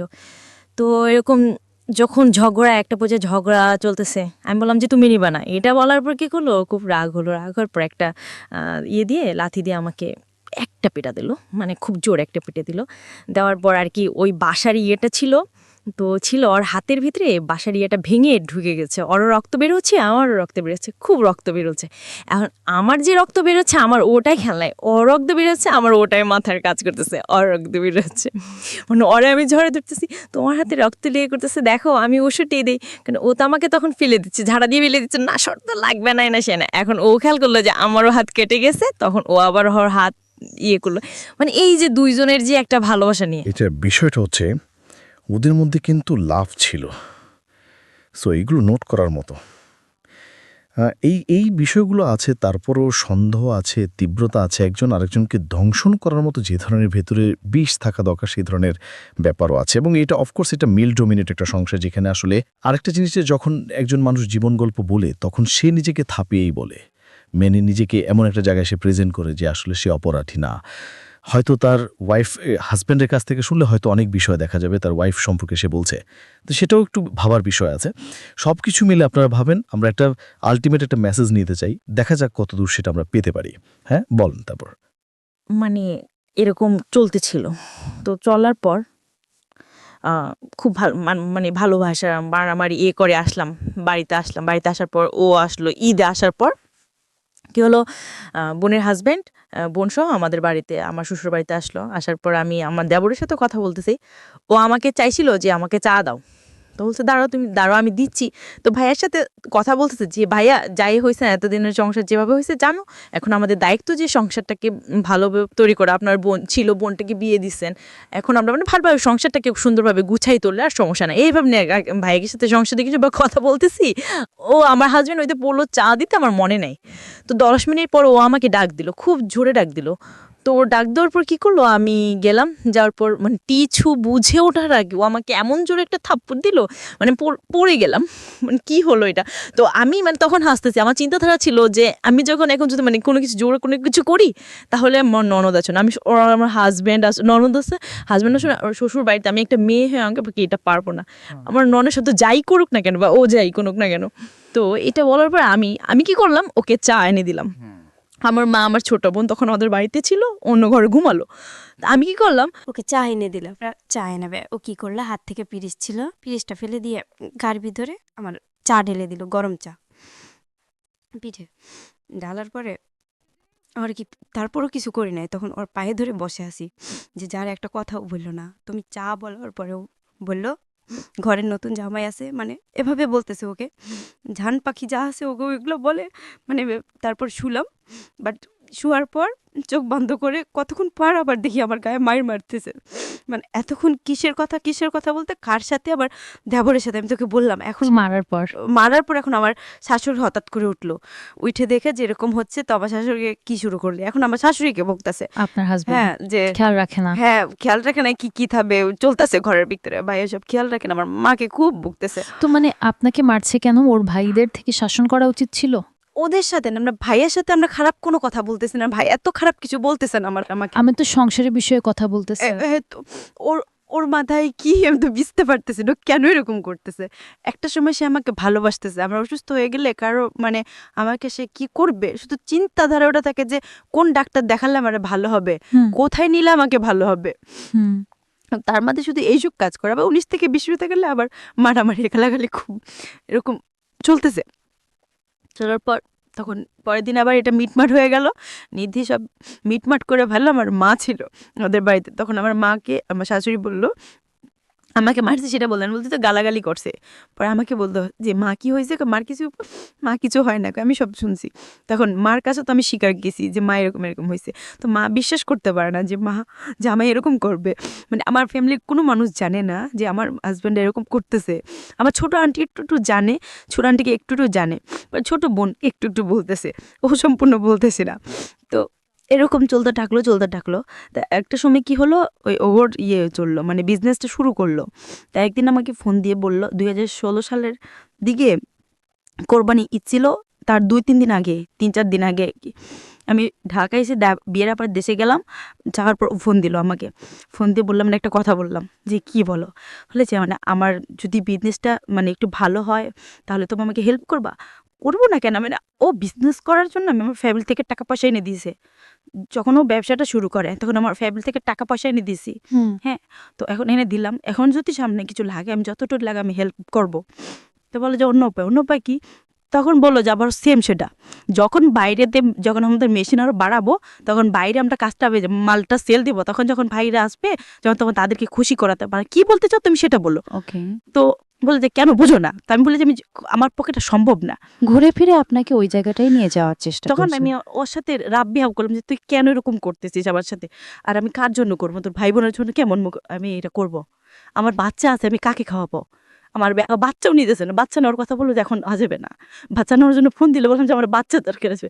এখন কি করতো, সে বলতো যে আমি পারবো না বাচ্চা নিবো, এখন নিতে পারবো না, এখন আমার ফ্যামিলি দেখবে, আমার তোর বাচ্চা নিলে আমার কিডনি বিক্রি করতে হবে, কিডনি বিক্রি করে তারপর আমার সংসার চালাতে হবে, আমি এখন বাচ্চা নিতে পারবো না, এসব বলতো। তখন এটা যখন এই দিন এটা বসে, তো আমি ওর সাথে আমি খুব রাব বিহেভ করছি, তুই যাই করে কথা বলছি, মানে খুব ঝগড়া করছি ওর সাথে। আমি ঝগড়া করে তখন চিন্তা করলাম যখন কি করা যায়। তখন ঢাকায় যখন আসতাম তখন মাঝে মাঝে আপনার জীবনের গল্প আমি শুনতাম। আচ্ছা, জীবনের গল্প আমি শুনতাম, তো ওখান থেকে যে একটা কথা বলতেন যে যা করব মানে ভেবে চিন্তে একটা সিদ্ধান্ত নেওয়ার আগে ভেবে চিন্তে সিদ্ধান্ত, তো হুট করে কোনো সিদ্ধান্ত নেওয়া যাবে না, এসব বলতেন। বা আপনার কথা মানে বোঝানোর ইয়েটা আমার খুব ভালো লাগতো, শুনতাম। তা এটা নিয়েও খুব ইয়ে করতে, এগুলো কি শুনো, এসবগুলো ভালো না, এগুলো খুব খারাপ, মানে এটা জানো, এটা মানে একজন থ্যাপ্পা পর্যন্ত দিয়েছে আমাকে। বলছি কি বলে, এগুলো শুনো খুব ভালো, এগুলো খুব ভালো একটা অনুষ্ঠান, বলে এগুলো ভালো, তো এগুলো ভালো না। বাবাকে নিয়ে সন্দেহ এইভাবে নিয়ে সবকিছু মিলিয়ে একটা মানুষের পক্ষে সম্ভব? আমিও অসুস্থ হয়ে দিনের পর দিন অসুস্থ হয়ে থাকতাম। তো ওই যে অসুস্থ থাকতাম সেই দেখতো, ডাক্তার সে দেখাতো। আমার অ্যাপেন্ডিসাইটিসের সমস্যা হচ্ছিল, অপারেশন করেছি, সে করছে। 1 টাকা আমার ফ্যামিলি থেকে দেওয়া হয়নি, সম্পূর্ণ কিছু ও খরচ করলো। তখন ভাবতাম সে আমাকে ভালোবাসে, আমি তাকে ভালোবাসি, তাকে যারা আমি একটা মিনিটও চিন্তা করতে পারতাম না, মানুষটা ভালো, হয়তো বা তার সমস্যা কিছু। তখন আমি আমার ননদকে বললাম যে তোমার ভাই তো এরকম এরকম করতেছে। মাকে বললাম যে মা, আপনার ছেলে তো এরকম এরকম করতেছে, একটা কাজ করেন, আপনার ছেলেকে একটা ডাক্তার দেখান, একটা ডাক্তার দেখালে তার ভালো হবে, সে যে এরকম করতেছে একটা ডাক্তার দেখালে খুব ভালো হবে। আর তো ওর আবার মাঝে কি শারীরিক একটু সমস্যা ছিল, তো আমার কথা হচ্ছে যে সমস্যা দিছে, সমাধান করবে সে। আমার সবসময় এটা মনে হতো। তো ও বলতো যে আগে পাইয়া তুমি এখন আসো, এই জন্য খুশি, কোনো সমস্যা নেই, মানে ওইটা ভাবতো। কিন্তু আমার কথা হচ্ছে যে আল্লাহ সমস্যা দিচ্ছে, আল্লাহ সমাধান করবে, তুমি ডাক্তার দেখো। ও ঈদের সময় বাড়িতে গেল, বাড়িতে যাওয়ার পর দেখলাম যে একজন একভাবে ওর মতো চলতেছে, আমি আমার মতো চলতেছি, মানে দুজনের প্রতি ওই কোনো ভালোবাসা, কোনো কিছু আগ্রহী নাই, মানে আমার দিক থেকে আগ্রহটা মোটেই নেই। আমার দেখতে আমি আগ্রহটা অনেকটা কমিয়ে দিছি, যে না এই লোকটার সাথে আমি আর কোনোভাবে সম্পর্ক নেই, সামনের আগাবো না, যে লোকটা মানে আমার সাথে এরকম করতেছে। করার পরে কি হলো, আমি ওর সাথে কিনে জানি খুব ঝগড়া হলো আমার সাথে। ঝগড়া হওয়ার পর আমি বাড়িতে চলে আসলাম ঈদের টাইমে। তুলে আসার পর এখন ডিসিশন নিলাম যে আমি আর যাবো না, ওর ভাত আর খাবো না। এরকম চিন্তা করে সবাইকে বলে দিলাম। তো সবাই বলে কী হয়েছে, বললাম যে কুলি এরকম করতেছে, আমার পক্ষে সম্ভব, আমি তো একটা মানুষ, এই যে এত কিছু হচ্ছে ওর সাথে, আমার সাথে, ওর ফ্যামিলির প্রতি কখনো আমার কোনো কর্তব্যবোধ মানে কোনো কিছু আমার কমতি নাই, তাদের সাথে আমার যা গলা দোকা তাই করতেছি। আর এরকম করতে তো আমি কি করলাম, চলে যাওয়ার পরে আমার বড় মামির সাথে কথা হইলো যে এরকম চলে আসবে। তো মামি বললো যে আচ্ছা ঠিক আছে, তুই এটা কাজ কর, তুই ঢাকা চলে আয়, ঢাকা এসে আর কয়েকদিন থাকা আমাদের এখানে, সবাই চিনা ধারা ছিল, কয়েকদিন থাকা ছিল, সে আস্তে আস্তে চেঞ্জ হবে। আগের সময় তো মানুষ এরকম হয়। তো ওর বাড়িতে ছিলাম, তখন ঢাকার জন্য আসলাম। ঢাকা চলে আসার পর ওর সাথে আমার সাথে যোগাযোগ, একদিন নাকি 2 দিন ফোন দিছিল, বলছিলাম যে তুই আমার ফোন দিবি না, মানে তুই করতাম তখন, তুই আমার ফোন দিবি না, তোর সাথে আমার কোনো কথা নেই, আমার সাথে আমাকে ভাত খাবো না, এই বলে ওর সাথে ফোন রেখে দিলাম। রেখে দেওয়ার পর ওর সাথে আমার সাথে কোনো যোগাযোগ নেই। তো মা বাসা গেলাম, মামার সে গিয়ে চলতেছে এরকম, মামার সে গিয়ে 18 দিন ছিলাম। 18 দিন থাকার পর আমার চিকুনকুনি হয়েছিল। চিকুনকুনি হওয়ার পর তো আমি যে ডক্টরের কাছে নিতে পারতেছি না, একটু অসুস্থ, সমস্ত শরীর ব্যথা, তো আমি নামতে পারতেছি না। ওইটা আবার মামা বাসায় যে দারোয়ান ওই দেখছে, তো আমার মামা বাসায় যে দারোয়ান আমার ওকে চিনে, আমার হাজবেন্ড খুব ভালোভাবে চিনে। তো চিনার পর ও লোকটা রাস্তা দিয়ে যাওয়ার সময় ওর লোকটা ডাক দিল, যে বললো যে ভাই এরকম ভাবি খুব অসুস্থ, ভাবি এরকম ঢাকা যাবে, আপনি আসেন না যে এরকম অসুস্থ, কি বলেন? বলছে হ্যাঁ, মানে ও তো ওই দিন জানলো যে আমি ঢাকায়। এর মাঝে কোনো কারোর সাথে কারোর যোগাযোগ নেই। আমার শ্বশুরবাড়ি থেকে আমাকে ফোন দিচ্ছিলাম, হাজবেন্ড আমাকে ফোন দিচ্ছে। তখন ও জানলো, ওর সাথে আসলো, সাথে আসলে ফোন দেওয়ার পর তখন আমার বড় মাই ফোন রিসিভ করলো, বললাম যে আচ্ছা ঠিক আছে তুমি আসো, দেখি কি করা যায়, আসো। এখানে ও আসলো, আসার পর তো মানে ও আমার দেখে আর কি কান্নাকাটি করতেছে, আমি খুব অসুস্থ হয়ে গেছি, ও খুব কান্নাকাটি করতেছে, তুমি যতদিন পর্যন্ত ঢাকায়, অথচ আমাকে জানানো নাই না এসে, না তোমার সাথে আমার খুব রাগ, তোর সাথে আমার কিন্তু কথা নেই, আমি তোর সাথে থাকবো না, তোর সাথে আমার কোনো কথা নেই। তখন বড়মা বললো যে না তো কথা বলিস না, রুমে বসে কথা বলি, দেখি কি হয়েছে তোদের। তো এটা নিয়ে কি করলো, সবাই মিলে বসলাম, আমি, বড় মামি, ছোট মামি ছিল, ছোট মামি একটা লোক ছিল, উনি সব বসলাম। তা বসার পর বললাম যে মামি আমার সাথে এরকম করতেছি, মানে এর সাথে কিভাবে আমি থাকি, মানে ওই যেটা বলতেছে এটা বলি নাই, শুধু বলতেছে যে সে কাকাকে যে আমাকে নিয়ে সন্দেহ করে, আমি কিভাবে থাকবো বলেন আমার সাথে? তবে এইটা সব বলার পর আমার মাম তখন বলে, কি বললো? এটা তো সে আমার শিখে গেছে। হ্যাঁ, এটা বলছে, ও এটা করে। মা আমার কাছে শিখে গেছে এটা, যে হ্যাঁ ওটা করে। তখন আমার মামও স্তব্ধ হয়ে গেল, সবাই উপস্থিত সবাই স্তব্ধ হয়ে গেল, যে ওটা কি বলে, মানে ফেসটা তুলে একটা মানুষের নামে সে কি বললো এটা। এটা বলার পর সবারই মাথা টিক দিয়ে গেল যে এই জামাই ভালো হবে না, আর এই মেয়েকে এখানে রাখা যাবে না। এখন সে খুব কান্নাকাটি করতেছে, আমার মেয়ের কাছে যাচ্ছে, আমার পায়ে পড়তেছে, আমার পায়ে ধরতেছে, যে তুমি আসো, আমাকে একটা বার সুযোগ দাও, আমার ঠিক হয়ে যাব, তুমি আসো। তো যখন ওই 18 দিন ছিলাম না, 18 দিনের মাঝে আমার ফোনে একটা ইমুতে একটা ফোন আসতো, খুব ফোন আসতো। তো লোকটা আমি বলতাম যে ফোন দিয়ে না, মাও তো আমার মামা তো বোন ভাই, আমি সবাই শুনতো যে আমি লোকটা খুব বকা দিতাম, আমি ব্লক করতাম, ব্লক হতো না, আমি বুঝতে পারি না ব্লকটা যে প্রোফাইলে গিয়ে ব্লক করলে ব্লক হয়, এটা আমি বুঝতাম না, মানে ততটা ছিল না আমার। তো খুব ফোন দিচ্ছে, তখন আরও আমাকে বুঝাচ্ছে, আসো শুন না, এভাবে কেমনে হয়, বা আসো আমি এখন ডাক্তার দেখাবো, তোমাকেও ডাক্তার দেখাবো, আমিও ডাক্তার দেখাবো, আমরা বাচ্চা নিব, আমরা মানে সংসার করবো। তো আমি আবার নিয়ে যাই, তখন আমি চিন্তা করলাম যে মানুষ তো এটা কান্নাকারি করতেছে, তাহলে একটা কাজ করি, তাকে বলি যে আমাকে যদি সে এত সুন্দর করে, তাহলে আপার কাছে আমাকে রাখ, যে আমাকে গাছতলে রাখো, গাছতলে থাকবো, সমস্যা নাই, তার সাথে আমি থাকবো। তো বললাম যে আমি তোমার কাছে থাকবো, আমাকে নিজের তো তোমার একটা সন্দেহ, তাহলে আমি একা থাকবো না, আমি তোমার কাছে থাকবো যাতে তোমার সন্দেহটা দূর হয়ে যায়। বলছে আচ্ছা ঠিক আছে, আচ্ছা ঠিক আছে। তো ওই যে রুম ছিল, ওই রুম ভালো ছিল, আমি যতটুকু জানি সেই রুম ভালো, 4 তলার রুম আছে একটা রুম, 2 জন মিলে থাকবো, রুমটা 2 জন হয় না, 2 জন মিলে থাকবো, খাবো, খুব ভালো হবে। রাজি হলাম। তো ওকে তখন যখন আসবো, তখন আমি ওকে বললাম আর কি, যে শোনো আমার ফোনে না, মানে না একটা নাম্বারে খুব ফোন আসছে, তুমি দেখো এটা, আমি মুভি দেখে আবার তোমার তারপর সন্দেহ পাস মানুষ, তারপর সন্দেহ করিও না, এই নাম্বারে খুব ফোন আছে, তুমি সন্দেহ করিও না, মানে এগুলো আমি ব্লক করেছি, কিন্তু ব্লক হচ্ছে না, মানে বুঝতে পারি না ব্লকটা যে প্রোফাইলে কি ব্লক হলে ব্লক হয়, এটা আমি বুঝতাম না, মানে তোদেরও ছিল না আমার। তো খুব ফোন দিচ্ছে, তখন আমাকে বুঝাচ্ছে, আসো শোনো না, এভাবে কেমনে হইব, আসো আমরা এখন ডাক্তার দেখাবো, তোমাকেও ডাক্তার দেখাবো, আমিও ডাক্তার দেখাবো, আমরা বাচ্চা নিব, আমরা মানে সংসার করব। তো আমি বললি যে, তখন চিন্তা করলাম যে মশা যে এত কামাটি করতেছে, তাহলে একটা কাজ করে তাকে বলি যে আমাকে যদি সে এত সন্দেহ করে, তাহলে তার কাছে আমাকে রাখ, সে আমাকে গাছতলে রাখ, গাছতলে থাকবো, সমস্যা নাই, আমি তার সাথে আমি থাকবো। তো বললাম যে আমি তোমার কাছে থাকবো, আমাকে নিজেতে তোমার তো সুন্দর, তাহলে আমি একা থাকবো না, আমি তোমার কাছে থাকবো যাতে তোমার সুন্দরটা দূর হয়ে যায়। বলছে আচ্ছা ঠিক আছে, আচ্ছা ঠিক আছে। তো যে রুম ছিল, এই রুম ভালো ছিলাম, যতটুকু জানি যে রুমটা ভালো, 4 তলায় রুম আছে একটা রুম, 2 জন মিলে থাকবো, আর এটা 2 জন এনাফ, 2 জন মিলে থাকবো, খাবো, খুব ভালো হবে। রাজি হলাম। তো ওকে তো যখন আসবো, তখন আমি ওকে বললাম আর কি, যে শোনো আমার ফোনে না, মানে একটা নাম্বারে খুব ফোন আসতেছে, তুমি দেখো এটা দেখে, আবার তোমার তো সন্দেহ পাস মানুষ, আবার সন্দেহ করিও না, এই নাম্বারে খুব ফোন আসছে, তুমি সন্দেহ করো না, মানে আমি ব্লক করতে, কিন্তু ব্লক হচ্ছে না। তো ঠিক আছে, সমস্যা নাই। তো এটা বলার পর তুই কাছে আসলাম, আমার বাসায় নিয়ে আসলাম আমাকে, যখন কালাকানি করে সবাই বুঝাই নিল, আচ্ছা ঠিক আছে যা। আসলাম আমার বাসায় আসার পর আমার ছোটো বোনের হাজব্যান্ড তখন বাইরে ছিল, তো ফোন দিত, বোনে ফোন দিয়েছিল, ফোন দিয়ে কথা বুঝি না আমি। তো ও কী করলো, SMS গুলো, যে আপু আমি তো কথা বুঝতেছি না, তো আমি রাতে আপনাকে ফোন দিব, SMS করে লিখে দিল যে রাতে আপনাকে ফোন দিব। তো আচ্ছা ঠিক আছে, রাতে ফোন দিবে, ওটা ওর হাতে বললো যে রাতে ফোন দিবে। ওর সাথে তোমার কিসের কথা, রাতে তোমার ছোটো ভাই কী বলো, তুমি ছোটো ভাইয়ের তো এরকম করে সেরকম করে, মানে আবারও চিন্তাধারা অন্যরকম, যে আমার বোনের হাজব্যান্ডের সাথে আমার কি সম্পর্ক, ও কেন আমাকে রাতে ফোন দিবে, এইটা নিয়ে আবার গেঞ্জাম। এই 2 দিন না হতে আবার গেঞ্জাম শুরু হয়ে গেল, কি যে একটা অবস্থা, ঝগড়াঝাটি। আমি দুজাতে লাগলাম যে এরকম করো না, এসব চিন্তা ছাড়ো, ভালো হয়ে যায়, ভালো হয়ে চলি, এটা ভালো হবে। আমি একবার চলে গেছি, তারপর আবার আনছো, এখন আবার এরকম করতেছিলে না, সে বুঝতেছে না। তখন আমিও খুব রাগ করলাম, রাগ করতে তুই করে আমিও ঝগড়াঝাটি করা শুরু করলাম, কেন এরকম করতেছিস তুই, মানে তুই করে কথা বললাম। তো যাক, ওখানে আবার যা শান্ত হয়ে গেল, আবার সব ঠিকঠাক। এখন জানিস তো, ওর রুমের নিচে, কিন্তু ওর রুমে না, ছোটো একটা রুমে বলতেছে ওই রুমে আমার সব কিছু আছে, এই রুমে আমি থাকবো, ওই রুমটাতে থাকতে ভালো লাগে না, আমি এই রুমে থাকবো।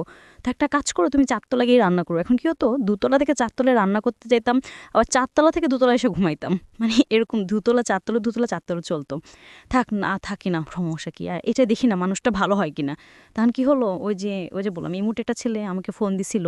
তো ছেলেটা একদিন ফোন দেওয়ার আমি তো বলছে, দেখে আমি ব্লক করতে পারতেছি না, তুমি ব্লক করে দাও, আর যেহেতু ফোন দিচ্ছে, ফোন রিসিভ করার দরকার নেই, আমি তো ও লোকের সাথে কথা বলার কোনো দরকার নেই, এটা নিয়ে আবার ঝামেলা শুরু হয়ে গেল। তো ওই লোকটাকে ওই দিন আমি কিভাবে জানি প্রোফাইলে গিয়ে আমি ব্লক করে দিলাম, শেষ। ওই দিনের ওই কাহিনিটা ওখানে শেষ, নিয়ে ঝগড়া ধরা তারপর ওখানে কাহিনিটা শেষ। এখন কি করতো, রাতের বেলা আসতো, ঘুমাইতাম, বা আমিও শুয়ে থাকতাম, মানে হঠাৎ করে ওর কী যে মেজাজ খারাপ হতো জানি না, কোনো কিছু হলে মানে এমন দিয়ে খুঁচায় মা শরীরের ভিতর খুঁচায়। তো মানে তুই কার সাথে কথা বলিস, কজনের সাথে কথা বলিস, মা তুলে গালিগালাজ করতো, ওকে, আমরা ইন ডিটেলে না যাই, অশ্লীল কথাবার্তা বলতো। হ্যাঁ, সব তুলে গালিগালাজ করতো আর মানে ইয়ে করতো, খুব বকাবকা করতাম। তো এরকম চলতেছে, এরকম মনোবর্ত চলতেছে। চলার পর মানে কি করব কোনো কিছু বুঝতে পারতেছি না। এই দিক দিয়ে আমার যে কাকা খুব অসুস্থ হয়ে গেল। কাকার তখন ক্যান্সার ধরা গেল।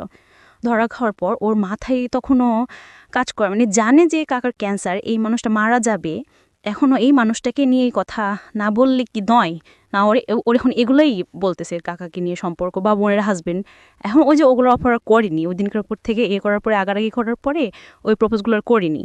তো এখন বাবা অসুস্থ, বাড়ি থেকে একটু ফোন দিতে পারতো না। যখন মাকে ফোন দিতাম তো বলতো যে বাবা খুব অসুস্থ, তোর ভাবরাজ কী অবস্থা, এই অবস্থা। তখন শুনলে খুব খারাপ লাগতো যে মানে বাবার এই অবস্থা। আমি যখন থেকে আমার হাজব্যান্ড এগুলো সন্দেহ করা শুরু করলো, তখন থেকে আমি কোনো দিন মানে বাবা বলে জড়িয়ে ধরতে পারিনি যে এই মানুষটা আমার বাবা।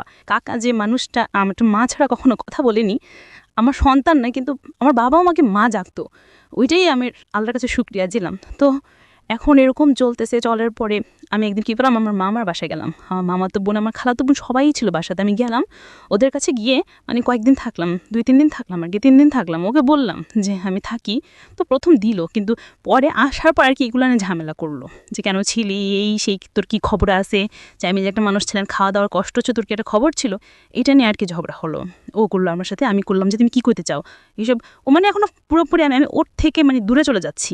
যে মানুষটার সাথে আর আমি থাকবো না, এই মানুষটার সাথে আমি থাকবো না, যত সুযোগ দিই তাই করি না কেন, যে এই মানুষটার সাথে আমি মন মিশিয়ে আমি চলতে পারবো না। যে মানুষটা আমার সাথে এইরকম করতেছে, এই দিনের পর দিন আমাকে এরকম অত্যাচার করতেছে, মানসিকভাবে এরকম অত্যাচার থাকতেছে, ডাক্তার দেখানো সুযোগ, কিন্তু এগুলো তো সে আমাকে শান্তি দিচ্ছে না। একটা মেয়ে শান্তি কি, সে স্বামী, সেই স্বামীর কাছে তো আমি শান্তি পাচ্ছি না। তো এটা নিয়ে খুব ঝগড়া হলো। একদিন রাতে খুব ঝগড়া হলো। ঝগড়া হওয়ার পর মানে একটা পর্যায়ে আমাকে খুব মারলো, অনেক মারলো। মারার পর আমি আমার ভাইকে ফোন দিলাম যে আমার ইয়ে করছে, আমাকে মারছে। মারার পর কী করলো, ভাই আসলো পরের দিন। আসার পর ভাই হয়ে সাথে দেখল যে আমার গলায় ইয়ে করে মানে মারছে, তো দাগ পড়ে গেছে আর ইয়ে করছিল, সব কিছুতে দাগ পড়ে গেছিলো। তো যখন বাড়ি বলে যেগুলো কি, ও বলতেছে ভাইয়া ও তো আসলে অ্যালার্জির সমস্যা, এ কারণে এরকম, ওকে আমি কিছু করিনি। মানে ও যে এত মারতো, ও বলতো যে আমি একটা থাপ্পড় দিয়েছি, এখনও পর্যন্ত সেই কারণে আমি একটা থাপ্পড় দিয়েছি, ওকে আমি কখনো কি মারিনি। আমি বললাম যে আমি চলে যাবো, ওর ভাবতাম বাড়িতে চলে যাবো। যাওয়ার পরে এখন আমার শ্বশুর শাশুড়ি ননদ দেওয়ার পর সবাই বোঝাচ্ছে যে আর একটা সুযোগ দেবো, আসো, তুমি কান্নাকাটি করতেছে, দাও, তুমি ছাড়া আবার কেউ, আমি ভুল করছি, আমাকে ক্ষমা করে দাও, তুমি আসো। তখনও পরে ভাবলাম যে ওর মাথায় আসলে এই সমস্যা আছে, এই যে এই করতেও সমস্যা করে না, আবার ওরকম করতেও সমস্যা করে না। তা আমার শাশুড়ি কি ননদকে সবাইকে আবারও বললাম যে ওকে ডাক্তার দেখান। আমি তো দেখাতে পারবো না, আমি দেখাতে গেলে আমার অন্যরকম করবে, ভাবলে যে আমি অন্য কিছু করতে চাইতেছি। ওকে ডাক্তার দেখান, ডাক্তার দেখালে ভালো হবে। এটা বলার পর এখন আমার শ্বশুর বলতেছে না আমরা ডাক্তার, মানে আমি যখন বলতেছি আমি যাব না, আমি যখন বলতেছি আপনার ছেলে এরকম করতেছে, আমি যখন বাড়ি কাজগুলো সব বলে গেছি যে এরকম কাণ্ডে আমি কীভাবে থাকবো, ওখানে কীভাবে থাকবো। তো মা এক মুখে বলে যে যা, আর মুখে বললে যে যাইস না, মানে এরকম, মানে মাও এরকম বলতে, এটা কী করবে মা, ও ভাবতেছি না। তো এখন আমি সিদ্ধান্ত নিল আমি আসবো ওর কাছে। তখন মা মেজো ভাইকে মা বলতেছে, তা ওরতে মনে আমার ছোট মেয়ের সুখটা সহ্য হচ্ছে না। মা এরকম কিছু বলতেছে যে ওর জন্য আমার ছোট মেয়ের সুখটা নষ্ট হবে। মা যখন এটা আমাকে বললো, তো বলার পর আমি অনেকটা কষ্ট পাইলাম যে মা এটা বলতে পারলো। আচ্ছা ঠিক আছে, আমি চলে যাই। পরে আবার চলে গেলাম, আবার ঢাকায় চলে আসলাম। আসার পরে চলতেছে। তো এর মাঝে একদিন কী হলো, আমিও সময় বাড়ি থেকে আসলাম ঈদে আসার পর, যে আমি যেহেতু একা থাকি, সবসময় একা থাকি, বাচ্চা কাচ্চা নাই, তো সেক্ষেত্রে কী করলো, ও নিজে আমাকে ফেসবুক আইডি খুলে দিল, যেটা চালাও মন ভালো থাকবে। তো আচ্ছা ঠিক আছে, ফেসবুক আইডি আমি খুলে দেওয়ার পর মানে কারোর সাথে তেমন কথা হতো না। আর কেউ মেসেজ করলো বলে দিতাম যে আমি বিবাহিত, আমার হাজব্যান্ড আছে, মানে বলে দিতাম, তাইলে আর কেউ কথা বলবে না। আর কেউ কথা বলে আর ফ্রেন্ডলি কথা বলবে, এর থেকে বেশি কি হবে। আমি তো ওকে ছাড়া কোনো কিছু চিন্তা করতে পারি না। ওকে ছাড়া কোনো কিছু চিন্তা করো মানে মনে হয় যে আমি মরে গেছি, মানে এরকম লাগতো আমার কাছে। তো কি হলো, একটা ছেলের সাথে আমি কথা বলতেছি, হাই হ্যালো বলতেছি, কেমন আছে, কিসে আমি বলতেছি ভালো আছি। তো বলার পর ও দেখতেছে, আমি জানি না ও যে দেখতেছে, ও দেখতেছে। দেখার পর কি করলো, আসলো পিছন থেকে, আসে আমার হাত থেকে ফোনটা নিয়ে গেল। তো আমার কথা হচ্ছে যে বিষয় নিয়ে আমি সিকুয়েট মানে একটু করতেছে আমার, কিন্তু আমি জানতাম না যে ও আসবে। ফোন মানে এটা না আবার ঝামেলা করবে, স্বাধীনের ছাড় কি বোঝে না, বলছে সেটা সে বলবে না, সে উল্টা পাটা চিন্তাধারা করে, মানে খুব ভেজাল করবে। তো ফোন নিয়ে টানাটি করতেছে, তুমি ফোন দাও, বুঝছে না তুই কার সাথে কথা বলিস, তো ফোন দিব, তো ফোন দাও তুমি। তো বলতেছে না ফোন দেওয়া যাবে না। এটা নিয়ে ওর সাথে আমার যে স্কুলটা খেয়েছিল, ছেলেটা ফেসবুক ফ্রেন্ড। তারপর জানেন আপনার হাজব্যান্ডের এরকম একটা সমস্যা আছে, এরকম সমস্যা আছে, মাথায় তো কিছু কাজ করতেছে না, মানে ও সময় যাচ্ছিল না, ও আগে ইয়ে হয়েছে। তা এখন ফ্রেন্ড আছে মাঝে মধ্যে তো মানে অত অভিহিত কথা। তারপর কি হয়েছে, তো দেখার পর ছেলেটা যেহেতু হিন্দু ছিল, তো জানার পর অত চিন্তা অন্যরকম। তোর মাকে দেখালো, দেখেন মাছ জেলাটা দেখান যে আপনার বউ এরকম করতেছে সেরকম করতেছে, এই জন্য তো আপনার বউ চলে যাবে এরকম চিন্তা করতেছে, ওর নিয়ে আজকে বসবে, এই করবে সেই করবে, এই করে সে করে নিয়ে আবার শুরু হয়ে গেল। মানে গলা টিপি দিবা ফেলে দিচ্ছিল, মারামারি করতেছে। পরে আমার শ্বশুর এসে ধরলো যে হ্যাঁ এরকম করতেছে, ছেড়া দিয়ে আমার কাছে ফোন দিই, কি হয় দেখবো, আমি দেখবো। পরে এটা নিয়ে আর কিছু বলে নাই, ও চলে গেলো, বাজারে চলে গেলো। আবার আসলো, আয়সা বললো কিসেন ঠান্ডা মতো বলতেছে, বলে এগুলা কে ছিল, এই ছেলেদের সাথে তোমরা কি সম্পর্ক? জাস্ট ফ্রেন্ড, আর কিচ্ছু না। তুমি শুধু আমার ভুল ভাবো না, জাস্ট ফ্রেন্ড, এর থেকে আর বেশি কিছু না। আমি বলতে যে না, সর সাথে তোমার অন্য কোনো সম্পর্ক না। তা আচ্ছা ঠিক আছে, তা ব্লক করে দাও, তাহলে তুই হয়েছে। আচ্ছা ঠিক আছে, ব্লক করে দিয়েছে। ও ওখানেই শেষ, ব্লক করে দিছি। এখন এনে নিয়ে ও কি করতো, আর হাতে এইটা নিয়ে কথা বলতো, বিভিন্ন সময় মেজাজ করা থাকতো। যাবে দেখি ফ্যাক্টরিতে ফোন দিত, ওর ভাই থাকতো না, পেটেতে ভাই থাকতো না, পাইতো না। না পাইলেও কি করতো, ওর ভাইকে যদি না পাই, ওই ঝালটা আমার উপর উঠাইতো, ওর রাগটা আমার উপর উঠাইতো। এটা নিয়ে এরকম ঝামেলা হচ্ছে দিন চাই। তারপর আবার ঢাকায় চলে গেলাম, ওই ইয়ের পর দিন ঢাকায় চলে গেলাম, চলে আসার পর তো ওইভাবে চলতে থাকলো। পর 2018 সালের দিকে আমি যখন ওকে আবার বাচ্চা কথা আবারও বললাম, তো বললো যে এখন তো টাকা পয়সা হাতে নেই, টাকা পয়সা হাতে আসুক তারপর আমি ডাক্তার দেখাবো। দাম বলে যাচ্ছে ঠিক আছে। এটা বলে আমি আমার নানুর বাড়িতে বেড়াতে গেলাম কারিগঞ্জে। ওখানে যাওয়ার পর আমি একটা চাকরির অফার পেলাম। চাকরির অফার পর বললাম যে চাকরিটা করবো, ওনাদের সাথে আমি কথা বললাম, ওনারা বলছে আচ্ছা ঠিক আছে নিবো। ওকে আমি ফার্স্ট বললাম, ওরও বললো যে এই করছো তুমি, এ করবা, আচ্ছা তো ভালো হয়েছে, মিষ্টি খাওয়া সে মানে হাসি খুশি। আমি ভাবছি যে ও তো রাজি হয়ে গেছে। তো আমার কাছে আমার সবসময় কাগজপত্র আমার সাথে থাকে, এমন কাগজপত্র সব জমা দিয়ে দিলাম, মানে চাকরি করবো আমি। পরে ওকে মানে বললাম, শোনো যেহেতু তোমার কাছে টাকা পয়সা নাই, তাহলে আমি 2টা বছর কাজ করি, এই চাকরি করে 2টা বছর চাকরি করে টাকা পয়সার যোগাযোগ নিয়ে তারপর আমরা ভেবে নিব ডাক্তার দেখাবো। তুমি তোমার দিকে তুমি কন, তুমি তোমার সংসারটাকে গড়ে তোলো। এটা ওটি বলছে আচ্ছা ঠিক আছে। কাগজপত্র জমা দিতে গেছি, তখন কিছু বললো না। যখন আমি ওই অফিসে গেলাম, হেড অফিসে না একটা বাঞ্চে গেলাম, যাও না কি বলো যে আপনার হাজবেন্ডের সাথে কথা বলবো। আচ্ছা ঠিক আছে বলো না। আমি তো জানি, আমার হাজবেন্ড বলছে আমাকে, আমার হাজবেন্ডের কথা বলতে দিয়েছি। ও বলছে আমি জানি না, ও ফ্যামিলি জানি, ও ফ্যামিলি যদি ওকে চাকরি বাদ দিন, তো সেটা আমার জানা বিষয় না। এটা জানার পর একটা বলার পর বলতেছি আপনার হাজবেন্ডের আপনার সাথে দূরত্ব আছে না? দূরত্ব নাই, তাহলে সে এটা বললো কেন? আচ্ছা ঠিক আছে সমস্যা নেই, আপনি চলে যান, চলে গিয়ে ওনাকে বুঝেন, সমস্যা নেই, আমরা আপনাকে ফোন দিব। তো এটা বলে আমি বাসায় গেলাম। বাসায় গিয়ে ওর সাথে মানে আমি খুব রাব বিবিম করলাম। আমি যে তো এটা বললি কেন, আমি তো ভালোই চাচ্ছি যে তোর যে টাকা পয়সা গাই, তুই যে বাচ্চা কাচ্চা নিতে পারবি না, তখন আমি টাকা জোগাড় করে আমি ডাক্তার দেখাবো, তুই এটা বললি কেন? এটা নিয়ে ওর সাথে আমার মানে খুব ঝগড়া হওয়ার পর কি করলাম, যা আমি থাকবো না, আর আমাকে রাখতে পারবি না, এতদিন তো কিছু হয়েছে আর রাখতে পারবি না, এটা করে আমি চলেই আসবো, যে যা তোকে এখান থেকে আমি ডিভোর্স দিয়ে যাবো। তো দুজনেই মিলে ঝগড়া করতেছি। তখন আমার পর কি করলো, বলছে আচ্ছা ঠিক আছে তোমাকে ডিভোর্স দিবি, তা আমার সাথে তো আমি কি করছো, শুধু আমার সাথে বের হয়ে গেলাম। বাইরে যাওয়ার পরে কি করলো, ও তার ফ্রেন্ডের বাসা আমার নিয়ে গেল। তো আমি আমার মেজো ভাইকে বললাম যে ওর ফ্রেন্ডের বাসা আমাকে নিয়ে যাচ্ছে, আমি আজকে মানে আলাদা হয়ে যাব। তো এটা বলার পর আমার ভাই তো মানে ভয় পেয়ে গেল যে ওর ফ্রেন্ডের বাসা কেন নিবে। এটা মানে ভয় পাওয়ার পর ভাই কি করলো, মানে আমার আত্মীয় স্বজন যা আছে সবাইকে জানালো যে আমি একটা জায়গায় যাচ্ছি, যদি কোনো সমস্যা হয় তাহলে আমি ফোন দিব। এটা বললো আমার ফ্রেন্ডের ভাষা। এখানে দেখলাম না স্বাভাবিক, মানে ফ্যামিলির ভাষা, এগুলো ভাষায় যাওয়ার পর আমাকে বোঝালো যে এভাবে এরকম করেন না, দিয়ে আসলো যে ভাইয়া এখন ওরকম পাগলামি করতেছে। তো বোঝাল না যে তখন ভাইয়ের কাছে বলেন না, ভাইয়া ও আমার সাথে এরকম আচরণ করতেছে, এরকম মানে ঝগড়াঝাটি করতেছে, সন্ধ্যা করতেছে, এভাবে কিভাবে সম্ভব, মানে আমি এইভাবে পারবো না। এটা বলার পর এখন আমি বাড়ি চলে যাবো, আমি থাকবো না, কোনোভাবেই থাকবো না, আমি সুইসাইড করে ফেলবো। তো ভাইয়া বললো যে আচ্ছা বাবা করেন না, ফাইম ভাই ও দুজে যেতে যায়, তাহলে ওকে বাড়িতে পাঠান, কয়েকদিন থেকে আসুক, তারপরে ঠিক হয়ে যাবে। শুধু যদি আমি বাড়িতে আসলাম, বাড়িতে এসে কদিন থেকে আবার আপনার ক্যান্সার, ওর জন্য খারাপ লাগতেছে না, থাকবো না, চলে যাই। ঢাকা চলে আসলাম। ঢাকায় চলে আসার পর কলা দেখে বুন্দিয়ানুর যাচ্ছি, এমন সবাই চলতেছে। নানুর বাসায় যাইতাম বা মামার বাসায় যাইতাম, আগে এগুলো নিয়ে কোনো সমস্যা করতো না, প্রথম এগুলো নিয়ে কোনো সমস্যা করতো না, পরবর্তীতে এগুলো নিয়ে সমস্যা করতেছে। জামু ও ছাড়া আমি আমার ভাই ফ্যামিলির ননদের সাথে অনেক জায়গায় ঘুরতে যেতাম, যেতে দিত, এগুলো নিয়ে কোনো সমস্যা করতো না, এগুলো নিয়ে কোনো সমস্যা করতো, এগুলো নিয়ে ভালো করতো। তো ঘুরতেছি ফিরতেছি ভালোই। এখন রমজানে কি করলাম, ও একদিন বসে বসে আমাকে বলতেছে যে তুমি কোন দিন জানি মানে টার্গেটে পড়ে গেছো। তুমি কি টার্গেটে, তুমি কি মেরে ফেলাবা নাকি, কিসের টার্গেট বলতেছো তুমি? এগুলো কোথাও টার্গেটেও পড়ে গেছে। তো আমি এটাতে খুব বই পেয়েছি, ঠিক কিসের টার্গেটে পড়ে গেছি আমি। তো বললো যে না কিছু না, এই বলে মানে চুপচাপ, তখনই চুপচাপ হয়ে গেল। তো আমার খুব ভয় লাগলো যে সে কিছু একটা খারাপ কিছু একটা করতে চাচ্ছে, যে আমি টার্গেটে পড়ে যাচ্ছি।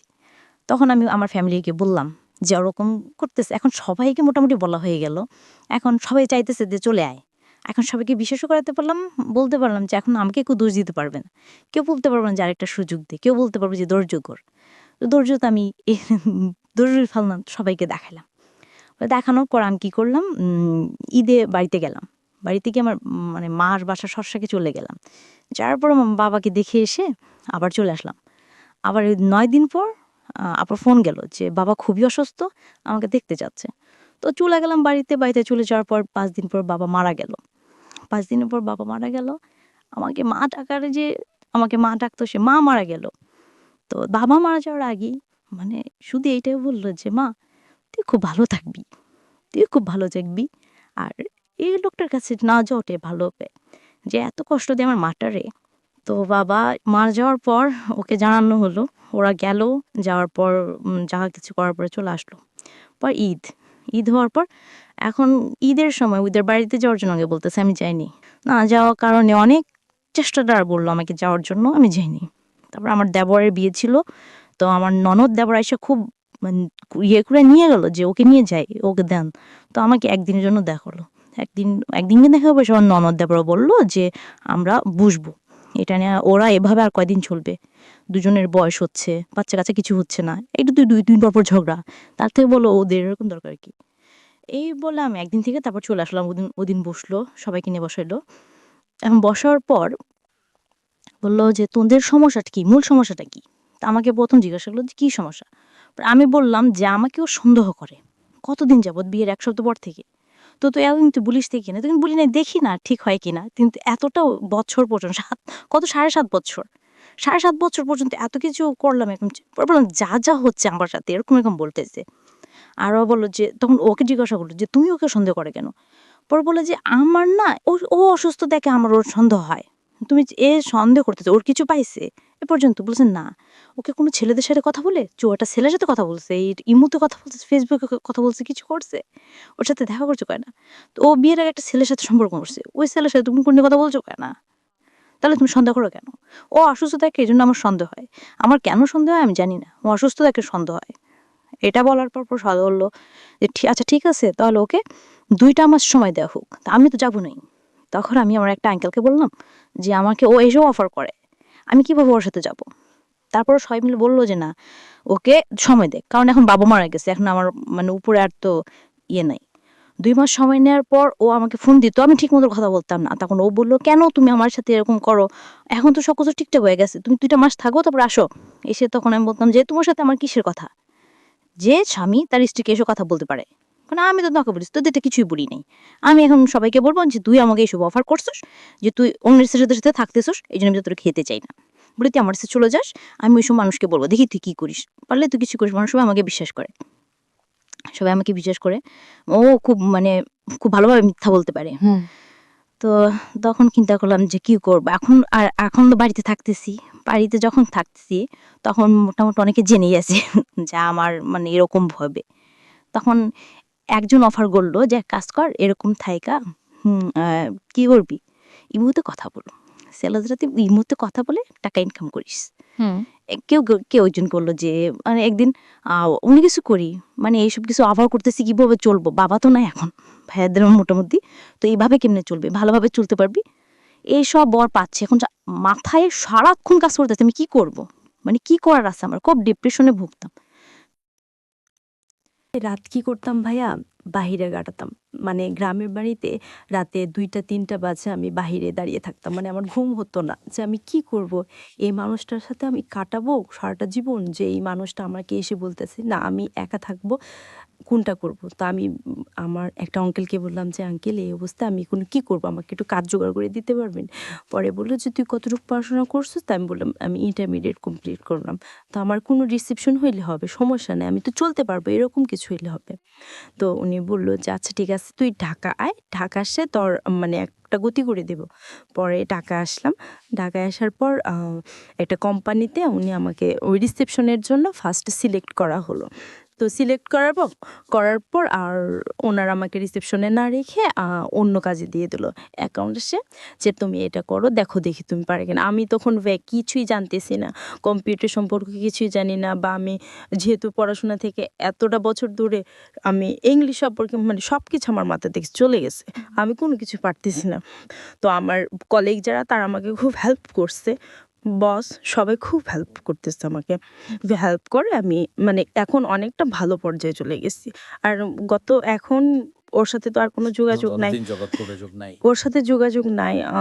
ওই ঢাকায় আসার আগ থেকে ওর সাথে আর যোগাযোগ ছিল না। মাঝখান দিয়ে একদিন ফোন দিয়ে জানতে যোগাযোগ চাই। আপনার 8 মাস। 8 মাস 7 মাস। আপনি ভালো আছেন না মন্দ আছেন? ভাইয়া ডিভোর্সরা হয়ে গেছে। ডিভোর্স হয়ে গেছে। তো ভালো আছেন না মন্দ আছেন? এখন ভাইয়া আমি যেখানে কাজ করতেছি ওখানে একটা ইন্টারন্যাশনাল কোম্পানি, তো আমি আপনাদের জিজ্ঞেস করেছি ভালো আছেন না, ইন ডিটেল না। আপনি শুধু অ্যান্সার করেন ভালো আছেন না মন্দ আছেন। আমার ইন ডিটেল জানার দরকার নাই। আমি ঘটনা যেটা বুঝতে পেরেছি অনেক আগে বুঝতে পেরেছি। আপনি শুধু আমাকে এইটুক অ্যান্সার করেন যে আপনার আগের যে জীবনটা ছিল সেই জীবনের থেকে এই জীবনটা ভালো না মন্দ? আগের জীবন থেকে এই জীবনটা ভালো আছে। কিন্তু কিন্তু অনেকটা ডিপ্রেশনে আছে এখন।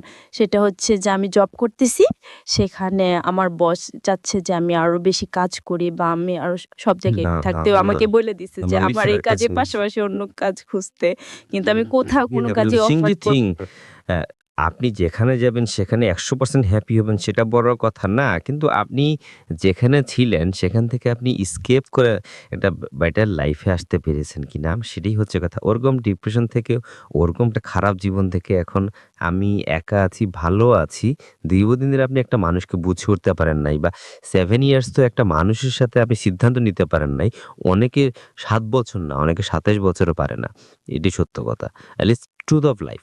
তারপর আবার মনে হয় যে যেই মানুষটার সঙ্গে আপনার হচ্ছিল না, যেই মানুষটা আপনাকে সন্দেহ করে এবং সন্দেহ করে আলটিমেটলি একটা মানুষ আপনাকে খুনও করতে পারে, হ্যাঁ, ভুল করে খুনও করতে পারে, সন্দেহ এরকম একটা বাদিক। তো সেই জায়গাটা থেকে আমার মনে হয় সিদ্ধান্তটা ঠিকই আছে। প্রথম কথা হচ্ছে এটা। দ্বিতীয় কথা হচ্ছে যে 7 বছরে যেহেতু সে আপনাদের সন্তানের ব্যাপারে কোনো সিদ্ধান্ত নিতে পারেনি, তার মানে সামথিং ইজ রং। তো আজকের এই জীবন গল্পটা আপনি কেন বললেন? আপনার কথাটা কি শেষ করতে চাই আমাদের এই অনুষ্ঠানটা? আমার বললাম যে কেউ কোনো সিদ্ধান্ত নেওয়ার আগে ভেবেচিন্তে কোনো সিদ্ধান্ত নিবে। আর আমার মতো সাথে টাইমটা কেউ বেশি না নেয়। আচ্ছা, আপনি যাই সমস্যা হোক না কেন পরিবারের কাছে যাতে সেটা শেয়ার করে ভালো হবে। আর আমি যেটা করছি সেটা আমার দিক থেকে আমি খুব ভালো করছি। আর আমি যে জীবনের গল্প শোনার পর আমি এটা বুঝতে পারছি যে